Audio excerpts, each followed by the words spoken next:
চলবে। হৃদয়ে লিখেছি তোমারই নাম। নুসরাত জাহান। বৃষ্টি পর্ব 9। নতুন দিনের সূচনা। ধরণী জুড়ে ভোরের আলো ফুটেছে। ঘন কুয়াশায় ঢেকে আছে চারিদিক। পূব আকাশের লাল সূর্যটা কুয়াশার চাদরে ঢাকা। রাতে বৃষ্টি হওয়ার কারণে শীতের প্রকোপটাও বেড়ে গেছে। এই শীতের মাঝেই পাখির মধুর কলধ্বনিতে সকালের পরিবেশ মুখরিত হয়ে আছে। গভীর ঘুমে আচ্ছন্ন হয়ে থাকা নুহাশ কিঞ্চিত নড়ে চড়ে উঠল। ঠান্ডায় নিজেকে আরো গুটিয়ে নিয়ে আরো কয়েক মিনিট শুয়ে রইল। ধীরে ধীরে চোখ মেলে উঠে বসল। ফোনটা নেওয়ার জন্য বেড সাইডের টেবিলের দিকে হাত বাড়াতে নিলে দেখে ফোন নেই। গেল কোথায় ফোনটা? তার স্পষ্ট মনে আছে সে এইখানে গত রাতে রেখেছিল। বেডের চারপাশে খোঁজাখুঁজির পর ফোনটা পেল, কিন্তু মনের মাঝে একটা খটকা লগল, তার ফোন বেডে আসলো কি করে? সে সবসময় ঘুমাতে যাওয়ার আগে ফোনটা টেবিলের উপরে রাখে। তাহলে নুহাশের নজর পড়ে টর্চলাইটটার উপরে। ভ্রু কুঁচকে হাত বাড়িয়ে টর্চলাইটটা নিয়ে বুঝার চেষ্টা করে কার এটা। তার তো এমন টর্চলাইট নেই, তাহলে এটা কোথা থেকে আসলো? ঘুমাতে যাওয়ার আগ পর্যন্ত এই টর্চলাইট এখানে ছিল না, তাহলে কি রাতে ঘরে কেউ এসেছিল? নুহাশের নজর পড়ে তার বাহুর উপরে, যা দেখল তাতে সে স্তব্ধ, বিমূঢ়। নিজের চোখ দুটো কোটর থেকে বেরিয়ে আসার উপক্রম। তার বাহুতে এই লাল দাগটা কোথা থেকে আসলো? দেখে মনে হচ্ছে কেউ খামচি দিয়েছে শক্ত হাতে। ঘুমের মাঝে সে কোনোভাবে খামচি টামচি দেয়নি তো? নুহাশ নিজের দু হাতের নখ চেক করে, না, তার নখ এতটাও লম্বা নয় যে এভাবে নিজেকে নিজেই ক্ষত বিক্ষত করবে। কিন্তু কে এভাবে খামচি দিল? নুহাশ ঢোক গিলে ভয়ে ভয়ে পুরো রুমটা নজর বুলায়। ছোটবেলায় শুনত গভীর রাতের আধারে নাকি জোয়ান অবিবাহিত পুরুষদের সন্নিকটে নাকি কারা এসে ঘোরাঘুরি করে, কোনোভাবে কি তারা তার সাথে এমনটা করেছে? নুহাশ নিজের ভাবনাতে নিজেই চমকে উঠে। কি আবোলতাবোল কথা ভাবছে সে? এমনটা হয় নাকি আবার? এসব মনগড়া কথাবার্তা। কিন্তু এই দাগ কোথা থেকে আসলো, আর এই টর্চলাইটেই বা কি করে আসলো? কোনোভাবে কি যারা রুমে এসেছিল? কিন্তু যারা রুমে আসলে এমন ভাবে খামচি দিবে কেন তাকে? না, এসব উল্টাপাল্টা চিন্তা আর ভাবতে পারছে না। ওয়াশরুমে যাওয়া দরকার। জাহিন শাওয়ার নিয়ে চুল মুছতে মুছতে ওয়াশরুম থেকে বের হয়। পুরো কপাল জুড়ে ভেজা চুল পড়ে রয়েছে তার। পরনে টি শার্ট আর ট্রাউজার। হাতের ভেজা টাওয়ালটা চেয়ারে রেখে কপালের চুলগুলা হাত দিয়ে ঝাড়তে ঝাড়তে এগিয়ে আসে বেডের দিকে। আস্তে করে বেডে উঠে কনুই বালিশের উপরে ঠেকিয়ে বৃদ্ধাঙ্গুল থুতনিতে আর তর্জনী ঠোঁটের উপরে রেখে এক নজরে শুয়ে থাকা ঘুমন্ত রমণীর দিকে মুগ্ধ চোখে তাকিয়ে আছে। ঠোঁটের কোণে লেগে আছে মৃদু হাসি। বারবার কিছু একটা মনে করে নিচের ঠোঁট কামড়ে ধরছে। সময় গড়িয়ে যায় প্রায় 10 মিনিট। অয়ন্তী ঘুমের মাঝে জাহিনের দিকে কাঁধ হয়ে ফিরে। গালে ছড়িয়ে পড়ে অবাধ্য চুলগুলা। জাহিন মুচকি হেসে তার বরফের মতো ঠান্ডা হাত দিয়ে অয়ন্তীর গালে পড়ে থাকা চুলগুলা সরিয়ে দেয়। নজরে পড়ে অয়ন্তীর বুকের উপরই ভাগের দিকে লাল হয়ে থাকা একটা দাগের উপরে। এই দাগ দেওয়ার মালিকটা যে সে আর বুঝতে বাকি নেই তার। জাহিন হাত বাড়িয়ে আলতো হাতে লালচে হয়ে জায়গাটাতে হাত বুলায়। অয়ন্তী ঘুমের মাঝেই ভ্রু কুঁচকে নেয়। চোখের পাতা নড়ে উঠে। ঘুমের মাত্রা পাতলা হয়ে আসছে। জাহিন হাত সরিয়ে নেয়। অয়ন্তী আধবোজা অবস্থায় চোখ মেলে তাকাতেই ঝাপসা হয়ে ভেসে উঠল জাহিনের হাস্যোজ্জ্বল চেহারাটা। অয়ন্তী পুনরায় চোখ বন্ধ করে পুরোপুরি ভাবে চোখ মেলে তাকায়। জাহিন ঠোঁটের কোণে হাসি রেখে নরম কণ্ঠে বলে, good morning Mrs Ayanti. Ayanti কিছু একটা মনে পড়তেই চোখ বড় বড় করে তাকিয়ে সাথে সাথে নিজের মুখটা কম্বল দিয়ে ঢেকে ফেলে। জাহিন অয়ন্তীর কাজ দেখে বড্ড অবাক হয়। কি হলো এটা? অয়ন্তী এমন করলো কেন? লজ্জা পাচ্ছে নাকি? জাহিন স্তব্ধ হয়ে বসে রইল। অয়ন্তী কম্বলের নিচে চোখ মুখ খিচে বন্ধ করে রেখেছে। মস্তিষ্কে হানা দিচ্ছে রাত্রের সকল দৃশ্য। কি হয়ে গেল এটা তার সাথে? এবার জাহিনের সামনে সে এই মুখ কিভাবে দেখাবে? লজ্জায় তো মরেই যাবে। কানের মাঝে গতকাল রাতে জাহিনের বলা প্রতিটা মধুময় কথা প্রতিধ্বনি হচ্ছে। অয়ন্তী শুকনো ঢোক গিয়ে জিভ দ্বারা নিজের শুষ্ক ঠোঁটে জোড়া ভিজিয়ে নিল।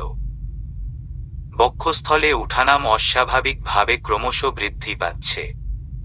জাহিন গলা খাকারি দিয়ে বলে, কি হলো? অয়ন্তী ক্ষীণ গলায় বলল, কখন উঠেছেন আপনি? মিনিমাম 1 ঘন্টা হবে।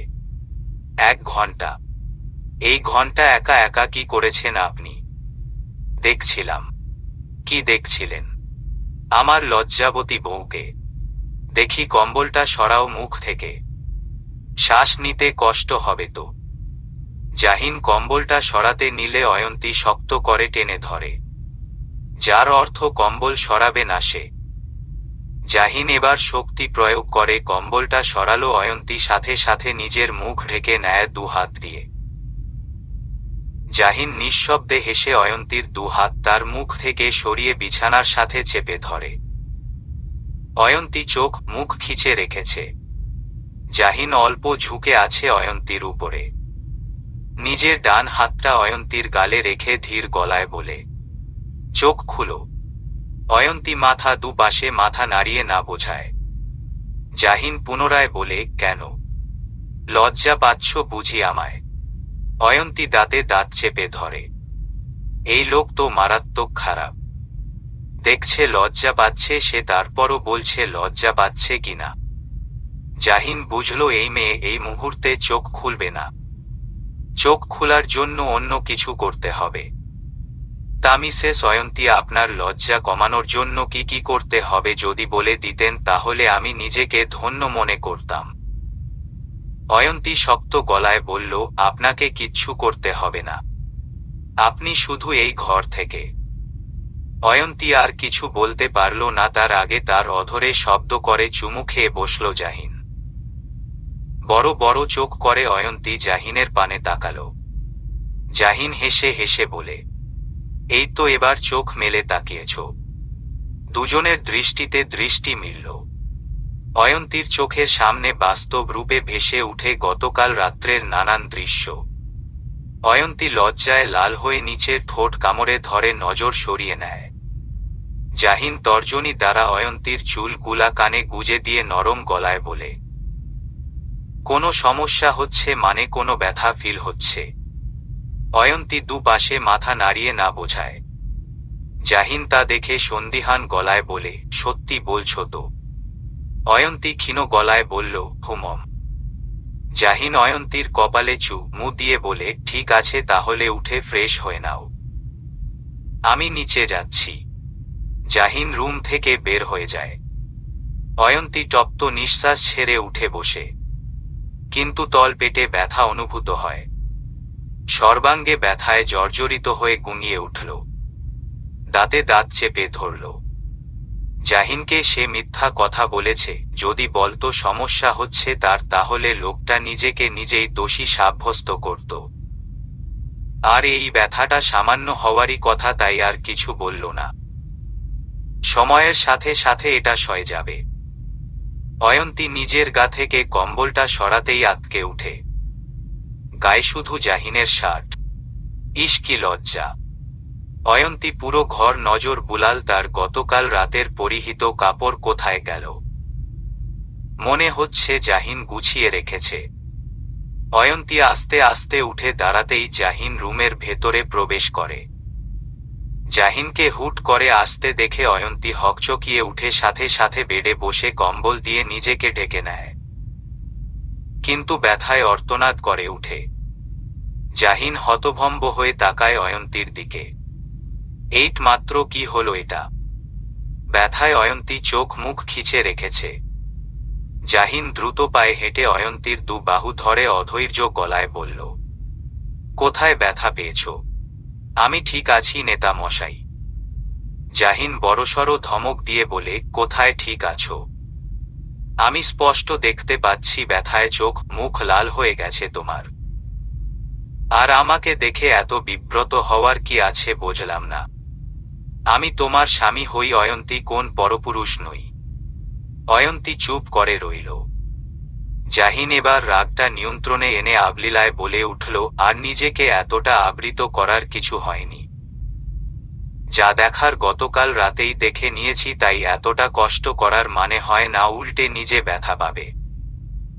অয়ন্তী চোখ বড় বড় করে হা হয়ে জাহিনের দিকে তাকায়। কি লোক রে বাবা, কি সব বলছে?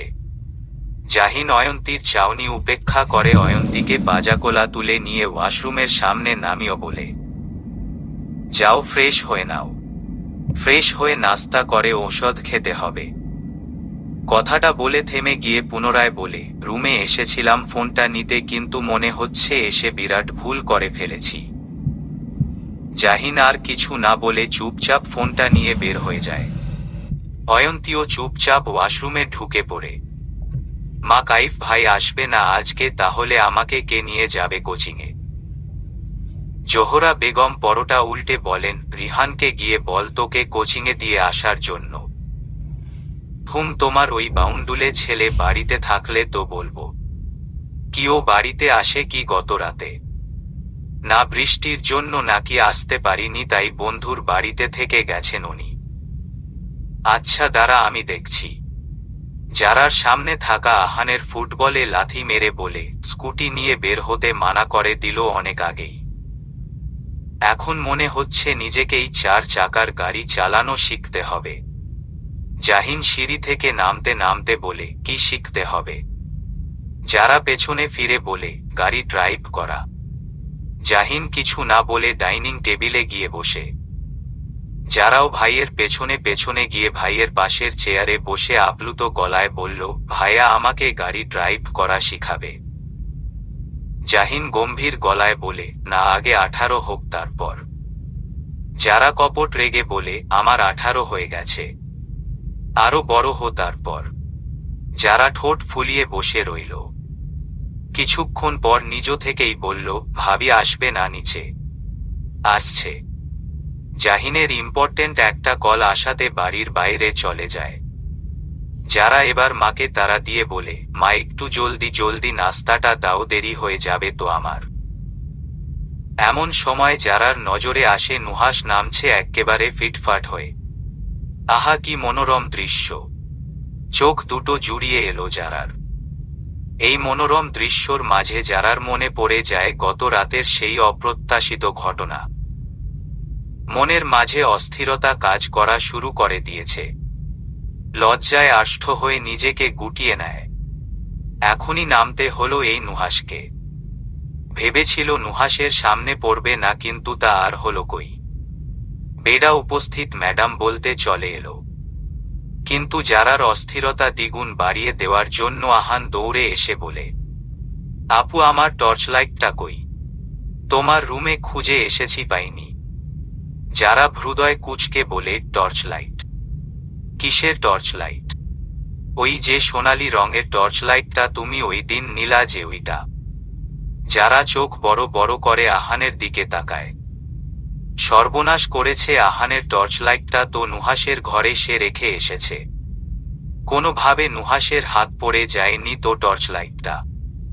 এবার কি হবে? যারা ভয়ে ভয়ে নুহাসের পানে তাকায়। নুহাস ভ্রুকুচকে 2 ভাই বোনের দিকে তাকিয়ে আছে। সে যেটা ভেবেছে সেটাই হলো নুহাসের চেহারা সেটা সাক্ষী দিচ্ছে। আর এই বিচ্ছু আহান সকাল সকাল টর্চলাইট নিয়ে কেন পড়ল? পরীক্ষা শেষ তো তাই এই অবস্থা। আহান ভাবুক যারার হাত ঝাঁকিয়ে বলে, আপু কই রাখছো টর্চলাইটটা তুমি? যারা মলিন হেসে বলে, আছে রুমেই আছে আমার। তুই ভালো করে খুঁজিস নি তাই পাসনি। ঠিক আছে তুমি চলো আমাকে খুঁজে দাও। পরে খুঁজে দিব, এখন তুই খেতে বসো। না আমাকে এখনই খুঁজে দাও। যারা রেগে কিছু বলতে নিবে সাথে সাথে নুহাস বলে উঠে, আহান এদিকে আয়।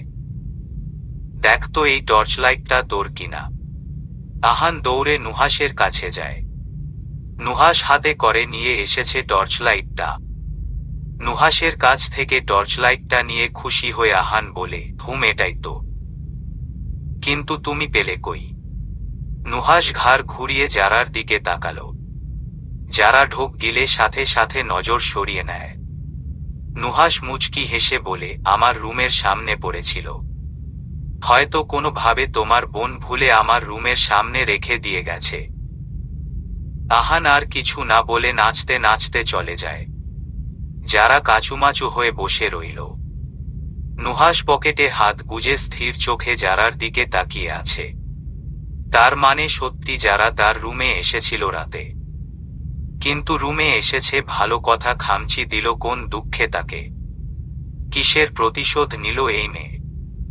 যারা কোনো মতে খাওয়া শেষ করে উঠে দাঁড়িয়ে কাঁধে ব্যাগ নিয়ে বলে, মা আমি গেলাম। জোহরা বেগম বলেন, এই দ্বারা একা একা যাবি নাকি? সমস্যা নেই, আমি রিকশা করে চলে যেতে পারবো। যারা চলে যেতে নিবে সাথে সাথে জাহিন গম্ভীর গলায় বলে, দাঁড়া নুহাস তোকে দিয়ে আসবে। যারা মাথায় পুরো আসমানটা ভেঙ্গে পড়ে। যারা থেমে থেমে বলে, না ভাইয়া আমি রিকশা করে চলে যেতে পারবো। জাহিন চোখ রাঙিয়ে বলে, যেটা বলছি চুপচাপ সেটা মান। আর কয়েকদিন পর নির্বাচন, তোকে একা ছাড়তে পারবো না। যারা কিছু বলতে নিবে সাথে সাথে নুহাস খাওয়া রেখে বলে, চলো যারা তোমাকে দিয়ে আসি। যারা বিস্ময়কর চোখে নুহাসের দিকে তাকায়। অন্য সময় হলে তাকে নিতে যেতে ভনিতা করত, আর আজকে একেবারে এগিয়ে এগিয়ে আসছে। বেডা বজ্জাত। নুহাস যারার পাশ কেটে চলে যাওয়ার সময় বলে, বাইরে অপেক্ষা করছি, জলদি আসো। কি আর করার? যারা বাধ্য হয়ে নুহাসের পেছনে পেছনে গেল। যদি নুহাস তাকে কোনো ধরনের প্রশ্ন করে তাহলে তার উত্তর হবে সে কিছু জানে না।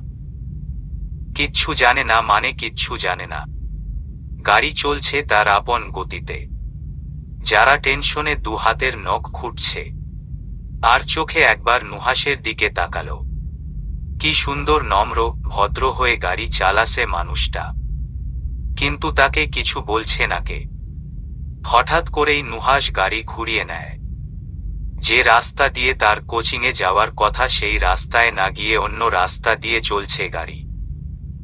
যারা অবাক হয়ে বলে, নুহাস ভাই গাড়ি ঘুরিয়ে নিলে কেন? কোচিং এর রাস্তা তো ডান দিকে, তাহলে বাম দিকে কেন যাচ্ছ? নুহাস কিচ্ছু বলল না, চুপচাপ এক মনে ড্রাইভ করে যাচ্ছে। যারা হাজারটা প্রশ্ন করল নুহাসকে, কিন্তু কোনো জবাব এলো না। এই লোক কি করতে চাইছে তার সাথে? গাড়ি এসে থামে মস্ত বড় এক বিলের ধারে। বিলের চারিদিক নারকেল গাছে ঘেরা। সবুজের সমারোহ পুরো মাঠ জুড়ে। তাতে শিশির জমে আছে। মাঝে মাঝে দেখা মিলছে গুটি কয়েকজন কুপতির। এই ঠান্ডার মাঝেও প্রেম করতে এসেছে ভাবা যায়। এরাই প্রকৃত প্রেমিক প্রেমিকা। যারা এসবে পাত্তা না দিয়ে মুগ্ধ নয়নে জায়গাটা দেখল। নুহাস গাড়ি থেকে নেমে বিলের ধারে গিয়ে দাঁড়ায়। যারা অবাক হলো তাতে। নিজে ডেং ডেং করে গাড়ি থেকে নেমে গেল কিছু না বলে। যারা নিজেই গাড়ি থেকে নেমে নুহাসের পেছনে দাঁড়িয়ে বলে, আমাকে এখানে কেন নিয়ে এসেছো নুহাস ভাই? আমার কোচিং আছে। নুহাস যারার দিকে তাকিয়ে শান্ত গলায় বলে, আমার উত্তর চাই। যারা ভীত গলায় বলল, উত্তর? কিসের উত্তর? তুমি সেটা খুব ভালো করেই জানো। আমি কিচ্ছু জানি না, আর আমার কাছে কোনো উত্তর নেই। নুহাস নিঃশব্দে হেসে বলে, আমার প্রশ্নের সকল উত্তর তোমার কাছে আছে। আমি সহজভাবেই তোমাকে প্রশ্ন করছি, আর তুমিও সহজভাবেই সেই সকল প্রশ্নের উত্তর দিবে আশা করব। যারা নজর নিচু করে রেখেছে। নুহাস এক পলক যারাকে দেখে প্রশ্ন করে, আমার রুমে কেন এসেছিলেন তুমি গতকাল রাত্রে? যারা চটপটে গলায় বলল, আমি তোমার রুমে কোন যাব শুধু শুধু? মিথ্যা বলার চেষ্টা করো না যারা, আমি যতগুলা প্রমাণ পেয়েছি তাতে তুমি আমার রুমে এসেছিলে সেটা 100% সিউর। যারা কপট রেগে বলে, আমি সত্যি বলছি আমি যাইনি। রুমে এসেছো ভালো কথা, কিন্তু আমায় খামচি কেন দিলে আমার ঘুমের মাঝে? আমাকে এত রাতে খামচি দেওয়ার জন্য এসেছিল বুঝি আমার রুমে? যারা চমকে নুহাসের দিকে তাকায়। কি বলছে এই লোক? সে কখন খামচি দিল? যারা হিতাহিত জ্ঞান হারিয়ে বলে, আমি কখন তোমাকে খামচি দিলাম? আমি তো তোমার রুমে গিয়েছিলাম তোমার ফোন চেক কর। যারা চোখ বড় বড় করে তাকিয়ে দুহাত দিয়ে মুখ চেপে ধরে। মুখ ফসকে এটা কি বললে ফেলল সে? এত আগে আগে চলে কেন তার মুখ? নুহাস বাকরুদ্ধ যারার কথা শুনে। মেয়েটা তার ফোন চেক করতে এত রাতে তার রুমে এসেছিল ভাবা যায়। নুহাস সশব্দে হেসে বলে, তাহলে আমার ফোন চেক করতে এসেছিলে বুঝি আমার রুমে? যারা চোখ মুখ খিচে বন্ধ করে নিল। খুব বাজে ভাবে সে ধরা পড়ে গেছে। নুহাস পকেট থেকে ফোন বের করে ফোনের লক খুলে যারার দিকে এগিয়ে বলে, নাও এখন চেক করতে পারো তুমি আমার ফোন। যারা অনিমেষ দৃষ্টিতে তাকালো নুহাসের দিকে।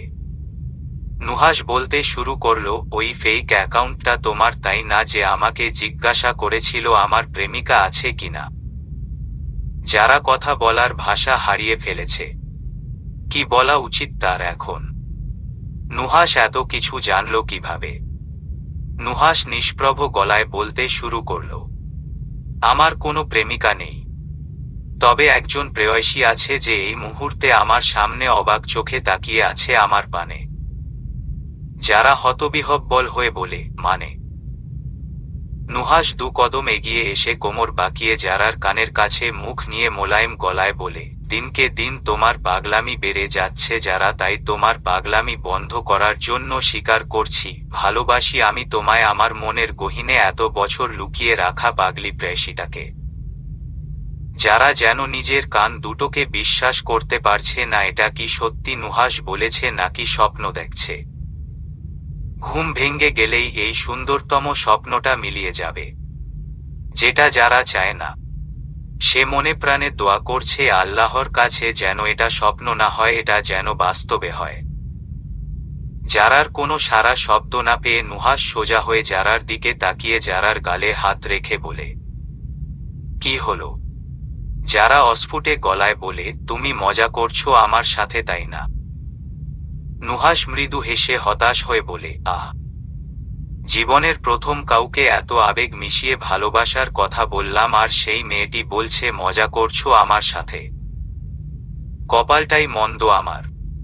সত্যি মজা করছো না তোট আমার সাথে? এই যে মিস শেখ যারা, আমি মজা করছি না, সত্যি বলছি। কিন্তু কিন্তু কি? নুহাস বিলের দিকে ফিরে উদাস গলায় বলল, এই সম্পর্কটা পূর্ণতা হওয়ার নয় যারা। তুমি পাগলামি করছো। কেউ মেনে নিবে না এই সম্পর্ক। নুহাসের শান্ত দৃঢ় কণ্ঠে এমন কথা শুনে যারা মৃদু হেসে আবেগী হয়ে বলল, পাগলামি করে না হয় সবাইকে মানিয়ে নিব। তুমি জেনে শুনে পান করার দিকে অগ্রসর হচ্ছ যারা।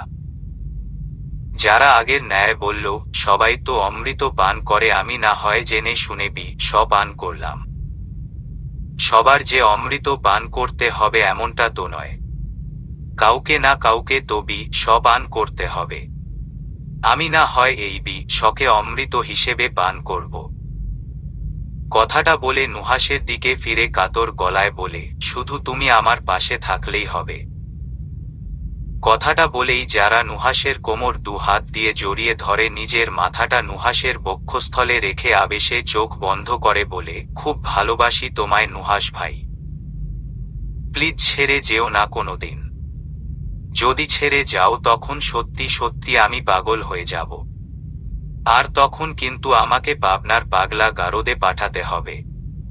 নুহাস মৃদু হেসে জড়িয়ে ধরল। ভবিষ্যতে কি আছে এটা ভেবে লাভ নেই। বর্তমানে এই মিষ্টি মধুর মুহূর্ত উপভোগ করা দরকার। ভেবেছিল কোনো দিন নিজের মনের কথা ব্যক্ত করবে না যারার কাছে, কিন্তু তা আর হতে দিল কই এই মেয়ে। শেষমেশ এই মেয়ের পাগলামিতে পা দিতে বাধ্য হল নুহাস। তবে এটা হওয়াতে তার জন্য ভালোই হয়েছে। বুকের মাঝে যেই পাথরটা এত বছর পরে ছিল সেটা সরে গেছে। অদূরে নারকেল গাছের আড়ালে লুকিয়ে থাকা মানুষটি নুহাশ আর জারার দুজনকে জড়িয়ে ধরে রাখার মুহূর্তটা ক্যামেরা বন্দি করল। বিভিন্ন অ্যাঙ্গেল থেকে তাদের ছবি তোলা হলো। ছবি তোলা শেষ হলে সমস্ত ছবিগুলা পাঠিয়ে দেওয়া হলো একটা নাম্বারে। লোকটি ছবিগুলা পাঠিয়ে নুহাশ আর জারার দিকে তাকিয়ে আফসোসের সুরে বলে, আহারে, এদের ভবিষ্যতের কথা চিন্তা করেই কষ্ট হচ্ছে। আদৌ কি এদের প্রণয় পূর্ণতা পাবে? কথাটা বলেই লোকটি প্রস্থান করল এই স্থানটা। তার যা করার কথা ছিল সেটা করে দিয়েছে, এবার বাকি কাজটা অন্যজনের হাতে। রাজনৈতিক দলের দুই দল মুখোমুখি হয়েছে। এক মেয়র পদ প্রার্থী জাহিনের দল, আরেক মেয়র পদ প্রার্থী সুরেশ মজুমদারের দল। দুজনের দলেই ক্ষমতাশালী, কিন্তু দুই দলের দুই প্রার্থী নেই। জাহিন ছিল, কিন্তু মাঝ রাস্তায় একজনের সাথে দেখা হওয়াতে ওখানে আটকে গেছে, তাই দলকে এগিয়ে যেতে বলেছে। আর সুরেশ মজুমদারের ছেলে ত্রিনব মজুমদার আছে দলের নেতা হিসেবে, বাবার পরিবর্তে আপাতত। পুরো রাস্তা ব্লক করে দাঁড়িয়ে আছে দুই দল। কেউ কাউকে ছাড় দিতে রাজি নয়, বিশেষ করে ত্রিনব। ত্রিনভের মিছিলে 40 থেকে 45 জন মানুষ হবে, কিন্তু জাহিনের মিছিলে খানেক মানুষ হবে বা তার চেয়ে বেশিও হতে পারে। ত্রিনব তেজি গলায় বলে, এই এলাকায় আমাদের দলের মিছিল হবে, অন্য কোনো দলের নয়, তাই সবাইকে নিয়ে এখানে থেকে চলে যা। মাসুম চেঁচিয়ে বলে, এই ত্রিনব, এই এলাকাটা কি তোর বাপের? ত্রিনব তারে এসে বলে, এই মাসুম, বাপ তুলে কথা বলবি না, তুই তুলতে বাধ্য করছিস। নুহাশ মাসুমকে ধমক দিয়ে বলে, মাসুম তুই চুপ করবি? কিন্তু ভাই, চুপ কর। নুহাশ ত্রিনভের দিকে ফিরে ঠান্ডা গলায় বলে, দেখো ত্রিনব, এলাকাটা তোমার একার নয় যে শুধু তুমি একাই মিছিল করে বেড়াবে। এখানে সকল প্রার্থীদের মিছিল করার রাইট আছে। আমি তো মিছিল করতে না করছি না, শুধু আজকের জন্য মিছিল করা যাবে না। কারণ একই জায়গাতেই সিংহ আর বাঘ একসাথে থাকতে পারে না। হঠাৎ করেই পেছনে থেকে রাশভারী গলার শব্দ ভেসে আসে, তা তুমি নিজেকে কি ভাবছ এই মুহূর্তে, বাঘ নাকি সিংহ? ত্রিনব নুহাশের পেছনে তাকিয়ে দেখে জাহিন এসেছে। চেহারা কঠিন করে রেখেছে। জাহিন ত্রিনভের সামনে এসে দাঁড়িয়ে আবারও প্রশ্ন করে, কি হলো, কি ভাবছ তুমি নিজেকে? ত্রিনব ঝাঝালো গলায় বলল, আমি নিজেকে কি ভাবছি সেটা আপনাকে বলতে বাধ্য নই। আপনি আপনার দলকে নিয়ে ফিরে যান, আজ এই এলাকায় আমাদের মিছিল হবে। জাহিন বাঁকা হেসে বলে, তোমার কথায় নাকি? হুম, আমার কথায়। ঠিক আছে, তোমার সামনে দিয়ে আমার দল আজ এই এলাকায় মিছিল করে বেড়াবে, দেখি কি রে তুমি আটকাও। জাহিন দল নিয়ে সামনে এগোতে নিলে ত্রিনব জাহিনের কলার চেপে ধরে। জাহিন রক্তচক্ষু নিয়ে ত্রিনভের দিকে তাকায়। জাহিনের দলের ছেলেরা এগিয়ে আসতে নিলে জাহিন হাত বাড়িয়ে থামিয়ে দেয় তাদের। রাগে জাহিনের কপালের নীল রগটা দৃশ্যমান রূপে ভেসে উঠেছে। চোয়াল শক্ত করে রেখেছে। ত্রিনব জাহিনের চোখে চোখ রেখে উদ্যত গলায় বলেছি না আজ আপনার দল এই এলাকায় কোনো মিছিল করবে না, মানে করবে না। জাহিন একবার ত্রিনভের দিকে তো আরেকবার নিজের কলারের দিকে তাকিয়ে ঠান্ডা গলায় বলে, কলারটা ছাড়ো ত্রিনভ। ছাড়ব না, কি করবেন আপনি? জাহিন চোখ বন্ধ করে জোরে নিঃশ্বাস ছেড়ে নাকের পাটা ফুলিয়ে নিজের পেশিবহুল হাত দিয়ে ত্রিনভের বা গালে সপাটে থাপ্পড় দিয়ে বসে। চারিদিকে থাপ্পড়ের প্রতিধ্বনি হচ্ছে যেন। সবাই হতবাক হয়ে তাকিয়ে আছে। রাস্তার আশেপাশে যত মানুষ ছিল সবাই দাঁড়িয়ে দেখছে দুই দলের আক্রোশ। আকস্মিক নিজের বা গালে শক্ত হাতের থাপ্পড় পড়াতে ত্রিনভ নিজের টাল সামলাতে না পেরে ছিটকে নিচে পড়ে যায়। ত্রিনভের লোকেরা তারে আসতে নিলে জাহিন তর্জনী তাক করে হুমকির স্বরে বলে, উমম, একদম না। যেই জায়গাতে পা জোড়া আছে সেই জায়গাতেই আটকে রাখো, না হলে কিন্তু তোমাদের নেতার মতো তোমাদের একই অবস্থা করে ছাড়ব আমি। থেমে যায় সকলে। জাহিন নিজের কলার ঠিক করে হাঁটু মুড়ে ত্রিনভের সামনে বসে কৌতুকের স্বরে বলল, ইস, খুব বেশি লেগেছে না? এক্কেবারে লাল হয়ে গেছে সাদা চামড়াটা। এই কেউ একটু বরফ নিয়ে আয় তো ওর জন্য। গালটা লাল হয়ে গেছে বাবুটার। ত্রিনভ রাগী চোখে জাহিনের দিকে তাকায়। বা গালটা হাত দিয়ে চেপে ধরে রেখেছে। রাগে বারবার নাক আর ঠোঁটে ফুলে উঠছে।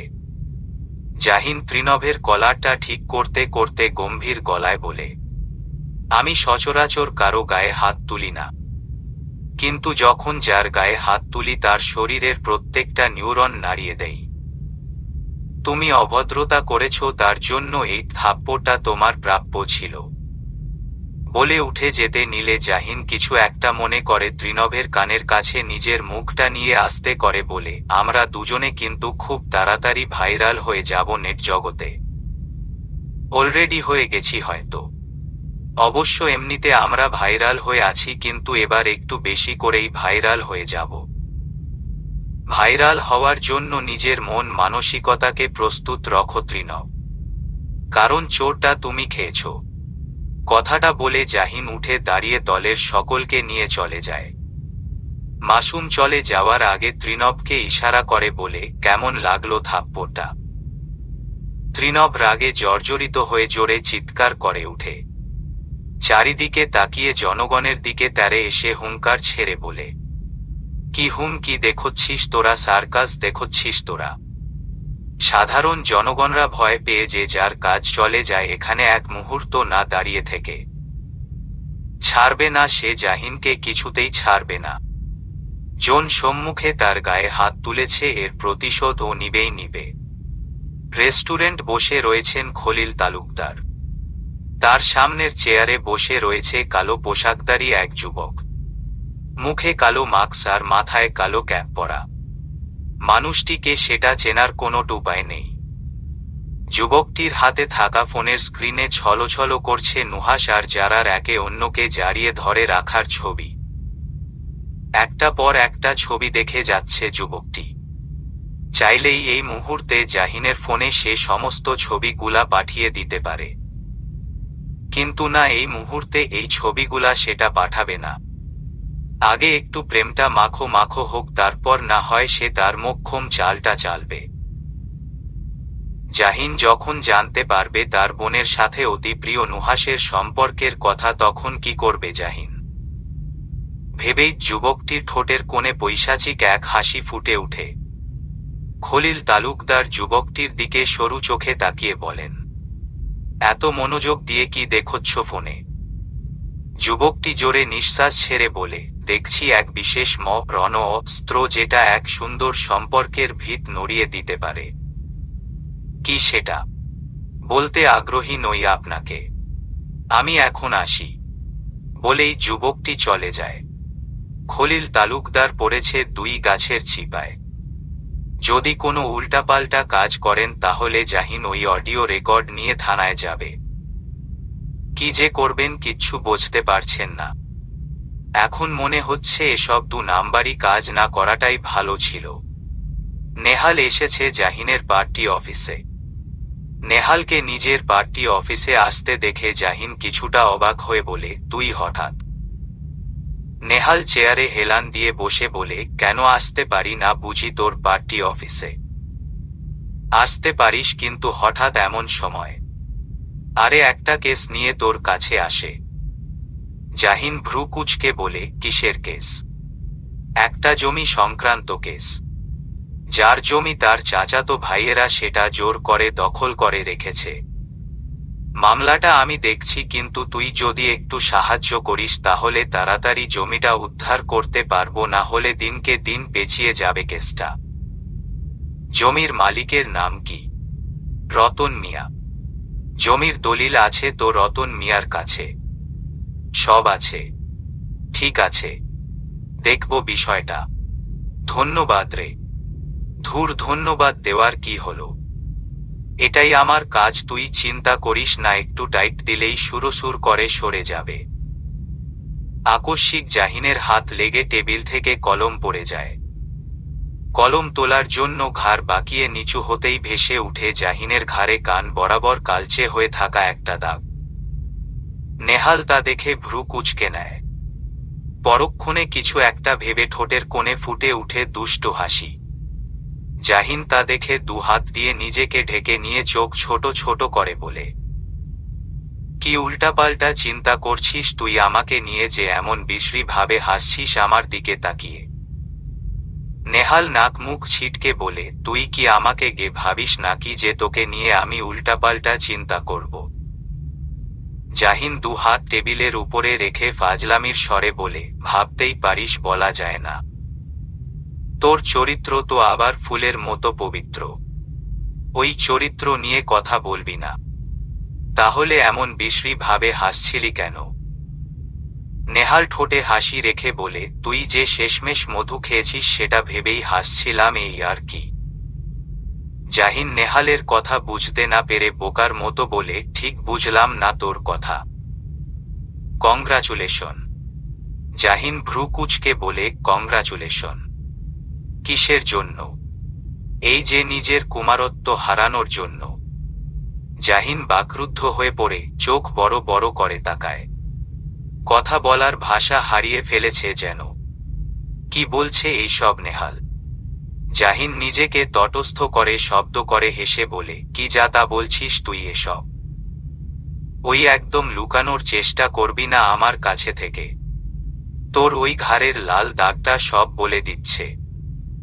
জাহিন ঘাড়ের লাল হয়ে থাকা জায়গাটাতে হাত রেখে থমথমে গলায় বলল, শালা তুই তো শকুনের চোখের দৃষ্টিকেও হারিয়ে দিবি।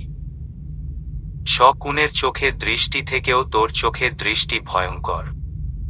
নেহাল হাসতে হাসতে বলল, আমি একজন উকিল বুঝলি। আমার চোখের দৃষ্টি তো শকুনের চোখের মতো হবেই। জাহিন কিছু বলল না।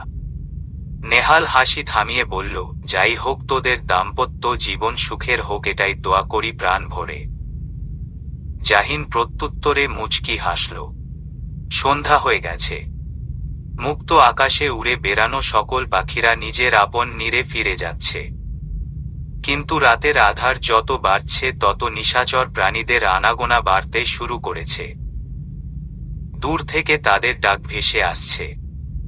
যারা পড়ার টেবিলে বসে আছে, তার সামনে বইয়ের পাতা উল্টে আছে, কিন্তু তার পড়ায় কোনো মনোযোগ নেই, সে আছে নিজস্ব কল্পনায় মত্ত হয়ে। বারবার আপন মনে হেসে উঠেছে। ঠোঁটের কোণে এই হাসিতে রয়েছে সুখ আর প্রশান্তি। নুহাশ ভাই তাকে ভালোবাসে ভাবা যায়। আর সে কিনা এতদিন কত শত উল্টাপাল্টা চিন্তা করে নিজের ব্রেইনের উপরে চাপ দিয়েছে। এখন নিজেকে এতটা বোকা লাগছে যা বলার বাহিরে।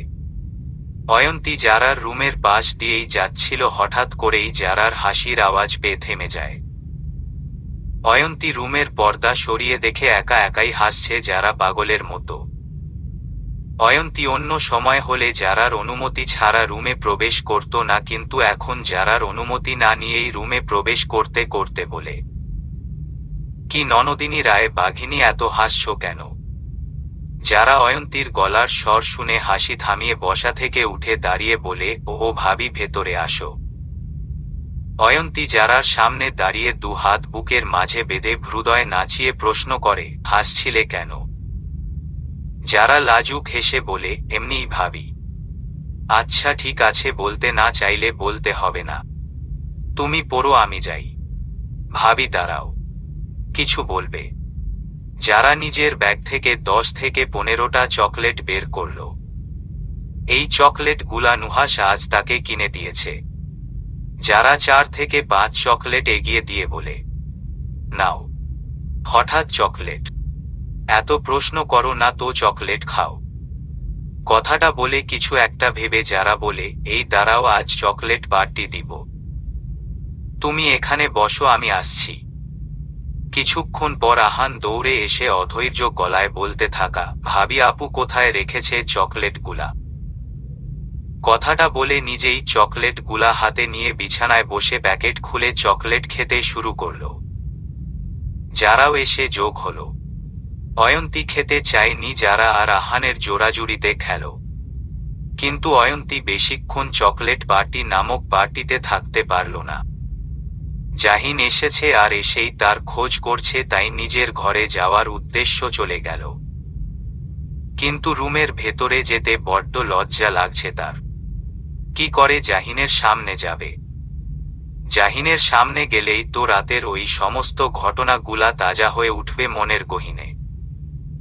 অয়ন্তী জোরে নিঃশ্বাস ছেড়ে নিজেকে তটস্থ করে নিয়ে রুমে এসে ঢুকে। জাহিন সোফায় বসে কিছু ফাইল চেক করছিল। অয়ন্তীকে আসতে দেখে মাথা তুলে অয়ন্তীর দিকে তাকায়। অয়ন্তীকে দেখে জাহিনের ভ্রু কুঁচকে আসে। অয়ন্তীর ঠোঁটের কোণে কিছু একটা লেগে আছে, সেটা স্পষ্ট দৃশ্যমানরূপে ভেসে আছে। জাহিন নরম গলায় বলে, অয়ন্তী কাছে আসো তো। অয়ন্তী ভ্রু কুঁচকে বলে, কেন? আসতে বলছি, আসো। অয়ন্তী স্বামীর কথা মতো জাহিনের কাছে আসে দাঁড়ায়। অয়ন্তী কাছে আসতেই জাহিন অয়ন্তীর হাত ধরে নিজের কোলে এনে বসায়। অয়ন্তী জাহিনের এহেন কাজে চমকিয়ে জাহিনের দু কাঁধ আঁকড়ে ধরে, কিন্তু পরক্ষণে নিজেকে সামলে নিয়ে প্রশ্নবোধক নয়নে জাহিনের দিকে তাকায়। জাহিন বা হাতটা অয়ন্তীর উন্মুক্ত কোমরে রেখে ডান হাতের বুড়ো আঙুল দিয়ে ঠোঁটের কোণায় লেগে থাকা জিনিসটা মুছে বলে, কি খেয়েছ? অয়ন্তী হাতের উল্টো পিঠ দিয়ে ঠোঁট মুছতে মুছতে বলে, চকলেট খেয়েছি। জাহিন দুষ্টু হেসে বলে, নিজে তো ঠিকই চকলেট খেয়েছ, তো আমার চকলেটটা কোথায়? অয়ন্তী আগ্রহের সহিত বলে, আপনি চকলেট খাবেন? তাহলে বসুন, আমি নিয়ে আসছি। অয়ন্তী উঠতে নিবে তখনই জাহিন অয়ন্তীর কোমর দু হাত দিয়ে আঁকড়ে ধরে বলে, চকলেট খাবো না, অন্য কিছু খেতে ইচ্ছে করছে। অয়ন্তী ভ্রু কুঁচকে বলে, কি খেতে ইচ্ছে করছে বলুন, বানিয়ে আনছি। বানাতে হবে না। সৃষ্টিকর্তা আগে থেকেই নিজের হাতে অতি যত্ন করে জিনিসটা তৈরি করে রেখেছেন আমার জন্য। অয়ন্তী জাহিনের কথার কোনো মানে বুঝতে পারল না। জাহিন অয়ন্তীর এমন চেহারা দেখে ঠোঁট টিপে হাসল। জাহিন আলতো হাতে অয়ন্তীর গালে হাত রাখল আর নেশাক্ত গলায় বলল, একটা চুমু দাও তো বউ। জাহিনের এহেন কথা শুনে অয়ন্তী চোখ বড় বড় জাহিনের পানে তাকায়। কি বলছে এই লোক? গতকাল রাতে কাছাকাছি আসার পর থেকে জাহিনের মুখে যেন ওল টাইম লাগাম ছাড়া কথাবার্তা লেগেই আছে, থামার নামেই নেই। জাহিনকে যেমনটা দেখে এসেছিল এতদিন, এখন তার উল্টো জাহিনকে দেখছে। জাহিন পুনরায় বলল, কি হলো? অপেক্ষা করছি তো, আমি চুমুটা দাও। অয়ন্তী লজ্জায় আর্স্ট হয়ে এলো। সে কি করে জাহিনকে চুমু দিবে? তার বুঝি লজ্জা লাগবে না? জাহিন অয়ন্তীর লজ্জামাখা মুখটা দেখে বলে, এখনো এত লজ্জা? গতকাল না লজ্জা ভাঙ্গালাম আপনার ম্যাডাম। অয়ন্তী প্রতিউত্তর করল না জাহিনের কথায়। জাহিন আবারও বলল, আমি যখন তোমাকে চুমু দেই তখন তো তুমি খুব উপভোগ করো, তাহলে আমার বেলায় উল্টো কেন? অয়ন্তী চুপটি করে জাহিনের কোলে বসে রইল। অয়ন্তী পুনরায় অনুভব করতে পারল তার গাল আর গলার কাছটায় অতি পরিচিত ছোঁয়া। অয়ন্তী শুকনো ঢোক গিলল, খামচে ধরল জাহিনের শার্টের কলার। বুঝতে পারছে কি হতে চলেছে একটু পর। জাহিন অয়ন্তীর কপালে নিজের কপাল ঠেকাল। একে অন্যের মুখে দুজনের গরম নিঃশ্বাস আছড়ে পড়ছে। জাহিন অয়ন্তী দুজনেই চোখ বন্ধ করে রইল কিছুক্ষণ। অনুভব করল দুজন দুজনের হৃৎস্পন্দনের গতি। জাহিন চোখ বন্ধ অবস্থায় কণ্ঠে মাদকতা মিশিয়ে বলল, আই লাভ ইউ অয়ন্তী। খুব ভালোবাসি তোমাকে, খুব। কথাটা শোনা মাত্রাই অয়ন্তীর সারা শরীরের ভাঁজে ভাঁজে শিহরণ বয়ে গেল। শ্বাস ভারী হয়ে এলো। বুকের মাঝটায় একটা শান্তি শান্তি অনুভব হচ্ছে অয়ন্তীর। এই 3 শব্দের কথাটা জাহিন হয়তো বা এখন নিয়ে শতবার বলে ফেলেছে তাকে, কিন্তু তারপরও যেন লোকটার মন ভরছে না কথাটা বলে। কিন্তু জাহিন এই ম্যাজিক্যাল 3টা ওয়ার্ড সারাটা জীবন অয়ন্তীকে বলতে চায়, সারাটা জীবন। জাহিন চোখ মেলে তাকায় অয়ন্তীর দিকে। অয়ন্তীর মায়া ভরা চেহারার দিকে মুগ্ধ নয়নে তাকিয়ে রইল।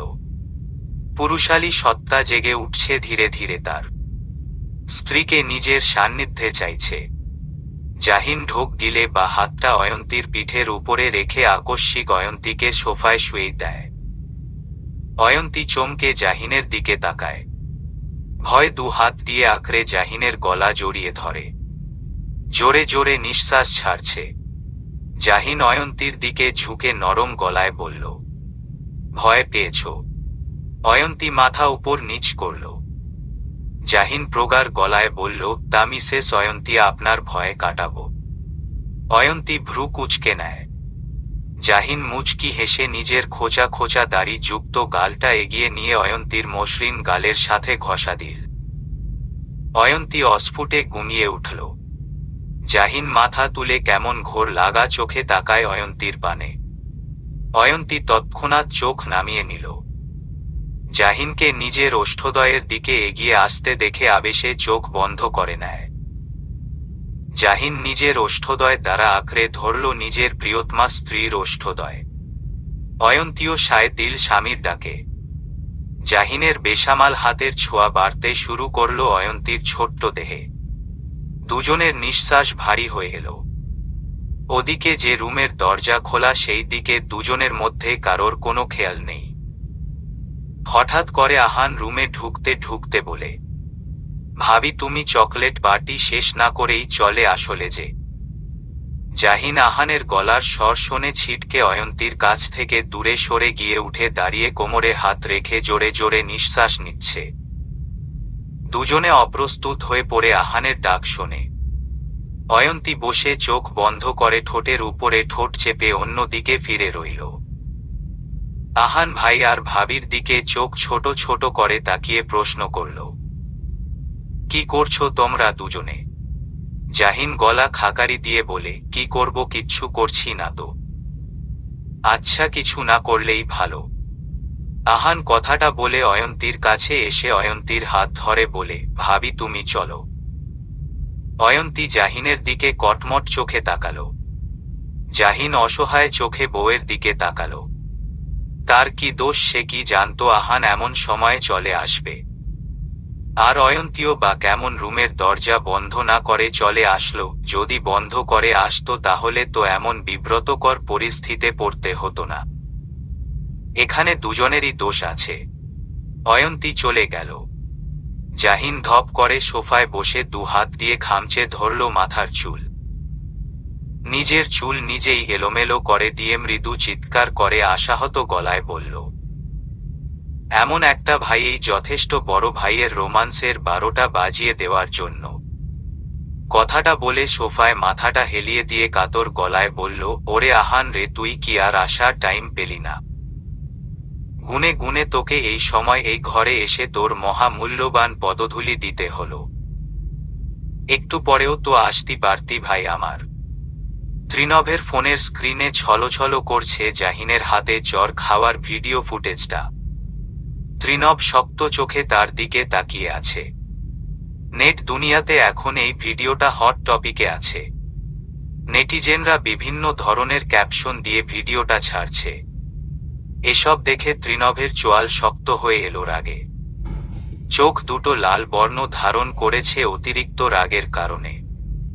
ইচ্ছে করছে খোটা শহরটাকে পুড়িয়ে ছারখার করে দিতে। তার গায়ে হাত তুলেছে ওই জাহিন। এই হাত যদি সে ভেঙ্গে না গুড়িয়ে দিয়েছে তাহলে তার নাম ত্রিনভ মজুমদার নয়।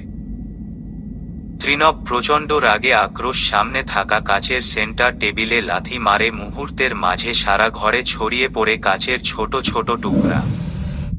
সাথে হাতে থাকা ফোনটাও দেয়ালে ছুঁড়ে মারে। মুহূর্তের মাঝে চূর্ণ বিচূর্ণ হয়ে যায় ফোনটা। ফোন ভাঙ্গা আর সেন্টার টেবিল ভাঙ্গার বিকট শব্দ শুনতে পেয়ে সুরেশ মজুমদার সহ বাড়ির অন্য সদস্যরা ছেলের ঘরে এসে এসব দেখে ধমক দিয়ে বলেন, কি হচ্ছে এসব? ত্রিনভ কোনো কথা না বলে চুপ করে দাঁড়িয়ে রইল। ছেলেকে চুপ থাকতে দেখে সুরেশ মজুমদার চেঁচিয়ে বলেন, আমি তোমাকে কিছু জিজ্ঞাসা করছি ত্রিনভ তারপরও মৌন রইল। সুরেশ মজুমদার তপ্ত নিঃশ্বাস ছেড়ে বলেন, দেখো ত্রিনভ, আমি জানি তোমার রাগে কারণটা, কিন্তু দোষটা সম্পূর্ণ তোমার। তুমি প্রথমে জাহিনের কলার ধরেছ, তাই তোমাকে ও চর মেরেছে। আর তুমি কি করে বলো যে ওর দল মিছিল করতে পারবে না? সব প্রার্থীরাই এই পুরো পৌরসভার ভেতরে ওয়ার্ক করতে পারে, সেখানে তুমি বাধা দেওয়ার কে? তোমার এই কাজের জন্য জানো আমাকে কতটা নিচু হতে হয়েছে নির্বাচন অফিসে আজ। তাই বলছি এসব চিন্তা ভাবনা মাথা থেকে ঝেড়ে ফেলে দাও। ভেবে নাও বড় ভাই হিসেবে জাহিন তোমাকে একটা চর মেরেছে, আর এই বিষয়টা নিয়ে জল ঘোলা করো না। সামনের দিনগুলা সুন্দরভাবে ওয়ার্ক করে নির্বাচনটা উতরে যাক, এটাই প্রত্যাশা করি। কথাটা বলে সুরেশ মজুমদার সহ সবাই ঘর থেকে চলে যায়। ত্রিনব চাপা গলায় চিৎকার করে সামনের সিঙ্গেল সোফাটাতে জোরে লাথি মারে। জোরে জোরে নিঃশ্বাস নিচ্ছে। রাগে শক্ত করে হাত মুষ্টি বদ্ধ করে রেখেছে। এত সহজে সে এই বিষয়টা ভুলবে না। জনসম্মুখে তাকে জাহিন চর মেরেছে, এর প্রতিশোধ তো সে নিবেই জাহিনের থেকে। কথায় আছে ইট মারলে পাটকেল খেতে হয়। জাহিনকে এই পাটকেল তো খেতেই হবে, হয় নির্বাচনের আগে না হয় নির্বাচনের পরে। তুমি আবার নতুন করে কার সাথে ঝামেলাতে জড়িয়েছ জাহিন? বাবার মুখে এমন কথা শুনে জাহিন খাওয়া থামিয়ে চোখ তুলে বাবার দিকে তাকায়। জাহিন কিছু বলতে যাবে তার আগেই জোহরা বেগম স্বামীকে বলে উঠেন, খাওয়ার সময় কি এসব কথা না বললে হয় না? আজমল শেখ কণ্ঠে রুক্ষতা এনে বললেন, না হয় না। ও রাজনীতি করছে আর একের পর এক শত্রুতা বানিয়ে ঘরে ফিরছে। এই খলিল তালুকদার তো প্রথম থেকেই আছে, আর এখন এক নতুন শত্রু যুক্ত হয়েছে, ওই সুরেশ মজুমদারের ছেলে ত্রিনব মজুমদার। ও কি ভাবছে ওই ত্রিনব এই চরের শোধ তুলবে না? ও করায় গন্ডায় শোধ তুলবে। হয়তো গিয়ে দেখো এতক্ষণ সব ভেবে রেখেছে কি করে এই চরের শোধ তুলবে। জাহিন চুপচাপ খাওয়া শুরু করল। তার কিছু বলার নেই বাবাকে। আজমল শেখ ছেলের এমন গা ভাসানো ভাব দেখে চিৎকার করে বলেন, আমি তোমায় কিছু বলছি জাহিন। জাহিন খেতে খেতে বলল, হুম শুনছি। তাহলে উত্তর দিচ্ছ না কেন আমার কথার? কারণ আমার কাছে কোনো উত্তর নেই। আজমল শেখ রেগে উল্টা পাল্টা কিছু বলতে গিয়েও থেমে যান। অদূরে অয়ন্তী দাঁড়িয়ে আছে। মেয়েটার চোখ মুখ অন্য রকম লাগছে। বুঝতে পারছে স্বামীর চিন্তায় আছে এই নিরীহ মেয়েটা। মেয়েটার কি দোষ? মেয়েটার তো কোনো দোষ নেই। সম্পূর্ণ দোষ তার ছেলের। ছেলে যদি নিজের ভালোটা না বুঝতে চায় তাহলে কি করার? আজমল শেখ তপ্ত নিঃশ্বাস ছেড়ে বলেন, তোমার এই রাজনীতি ফাজনীতির জন্য যদি আমার পরিবারের উপরে নতুন করে কোনো আঘাত আসে তখন কিন্তু তোমাকে আমি ছেড়ে কথা বলবো না জাহিন, কথাটা মনে রেখো। বলেই আজমল শেখ খাবার টেবিল ছেড়ে চলে যান। স্বামীকে এমন ভাবে চলে যেতে দেখে জোহরা বেগমও ছুটে চলল স্বামীর পিছু পিছু। জাহিন বাবার যাওয়ার পানে এক নজরে তাকিয়ে রইল। জাহিন খুব ভালো করেই বুঝতে পারছে বাবার চিন্তা। পরিবার থেকে যে বাবা তাকে নিয়ে বেশি চিন্তা করছে এটা তার অজানা নয়। কিন্তু তার কিছু করার নেই। এই রাজনীতিটা যেন একটা নেশার মতো হয়ে গেছে তার কাছে। ছেড়ে দিলেই নিশ্চিত নিজেকে হারিয়ে ফেলবে। জাহিন দীর্ঘ নিঃশ্বাস ছাড়ল। পাশ থেকেই আজহার শেখ ভাতিজাকে বলে উঠেন, এই জাহিন তোর মাঠ কেমন রে? জাহিন আস্তে করে বলে, ভালো। জিততে পারবি তো নাকি চাঁদচুর মতো? জাহিন চাঁদচুর দিকে তাকাতেই আজহার শেখ মুচকি হেসে বলেন, অবশ্যই জিতবি তুই, আমি জানি সেটা। চাঁদচু একটা কথা বলবো। কি কথা? তুমি একবার আমার সাথে বের হবে। তোমাকে আমার সাথে জনগণরা দেখলে হয়তো তাদের ভালো লাগবে। আজহার শেখের খাবার মাখানো হাতটা থেমে যায়। জাহিনের দিকে নরম চোখে তাকিয়ে আহত গলায় বলল, তা হয় না। আমি নিজের কাছে নিজেই প্রতিজ্ঞাবদ্ধ এই রাজনীতির আশেপাশে যাব না। তবে তুই চিন্তা করিস না, আমার ভোটটা আমি তোকেই দিব। চাঁদচুর উপরে এই আস্থাটা রাখতে পারিস। জাহিন মুচকি হেসে চোখ তুলে সামনের দিকে তাকালো। অয়ন্তী তার দিকে এক নজরে তাকিয়ে আছে। চোখের ভাষা বড্ড অন্য রকম অয়ন্তীর। বুঝাই যাচ্ছে এই মেয়ে তাকে নিয়ে গভীর চিন্তায় মগ্ন আছে। খাওয়া দাওয়া করে যে যার ঘরে চলে গেছে।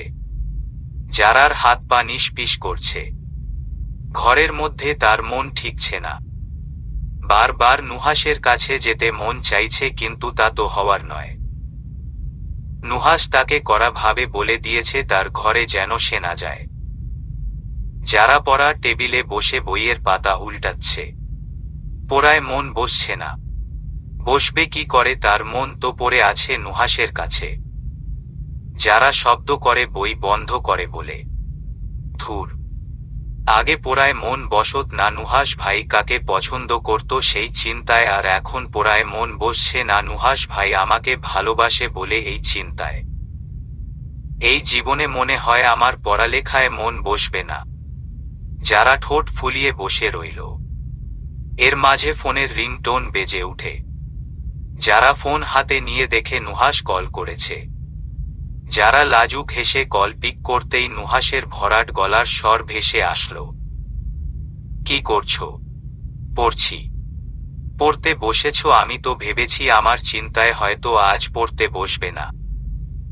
যারা ঠোঁট কামড়ে ধরে কিছু একটা ভাবল। তাকে এতটা ছ্যাঁচড়া হলে চলবে না।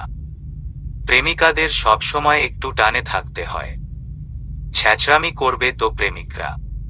যারা থমথমে গলায় বলল, তোমাকে নিয়ে এত চিন্তা করার মতো আমার হাতে এত সময় নেই বুঝলে। আমার পড়া আছে আর 1 মাস পরে আমার পরীক্ষা। নুহাস ঠোঁট টিপে হাসল। যারা যে মিথ্যা কথা বলছে সেটা সে সিউর। নুহাস গলা খাকারি দিয়ে টিপনি কেটে বলে, ঠিক আছে তাহলে তুমি পড়ালেখা করো, আমি ফোন দিয়ে তোমাকে বিরক্ত করলাম। যারা চোখ বড় বড় করে দ্রুত গলায় বলে, এমা না না, বিরক্ত কোথায় হয়েছি? আমি একদম বিরক্ত হইনি।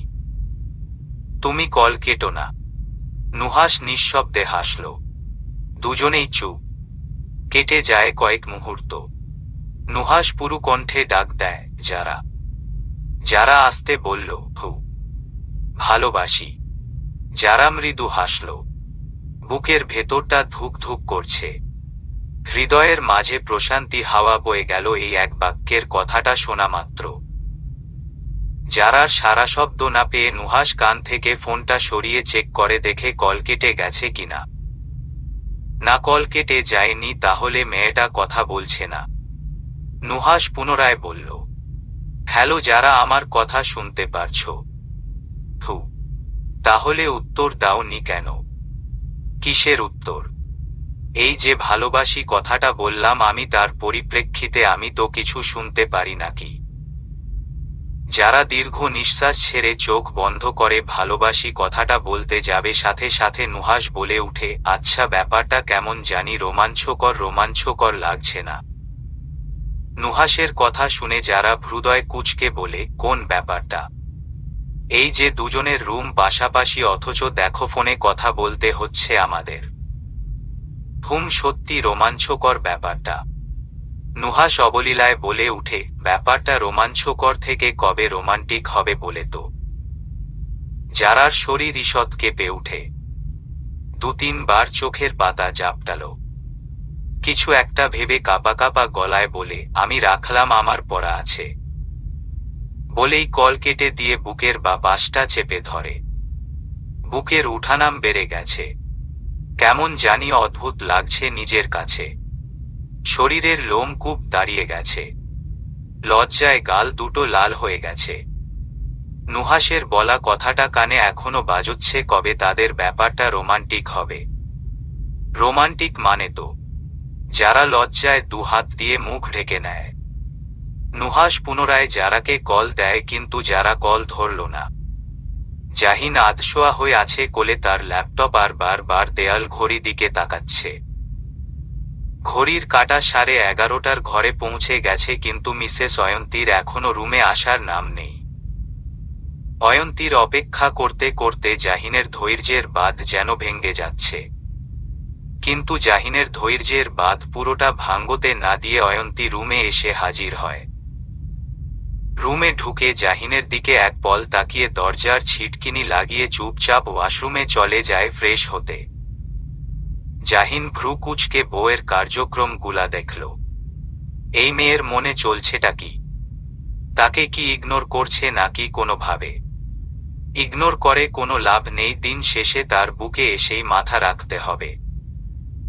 অয়ন্তী ওয়াশরুম থেকে বের হয়ে চুপচাপ জাহিনের বা পাশে এসে অন্যদিকে মুখ করে গায়ে ব্ল্যাঙ্কেট জড়িয়ে শুয়ে পড়ে। জাহিন ঘাড় বাঁকিয়ে অয়ন্তীর দিকে কিছুক্ষণ তাকিয়ে রইল।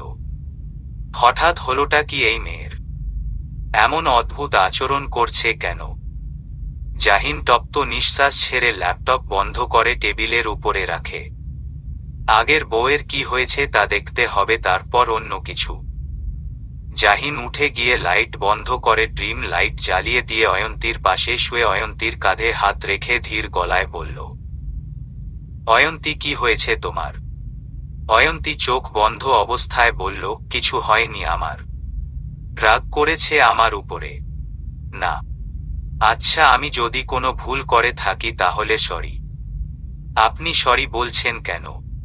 আর আমি সত্যি আপনার উপরে রাগ করেনি। তাহলে আমার দিকে ফিরো। জাহিন অয়ন্তীকে জোর কাটিয়ে নিজের দিকে ফিরালো। জাহিন অল্প ঝুঁকে আছে অয়ন্তীর দিকে।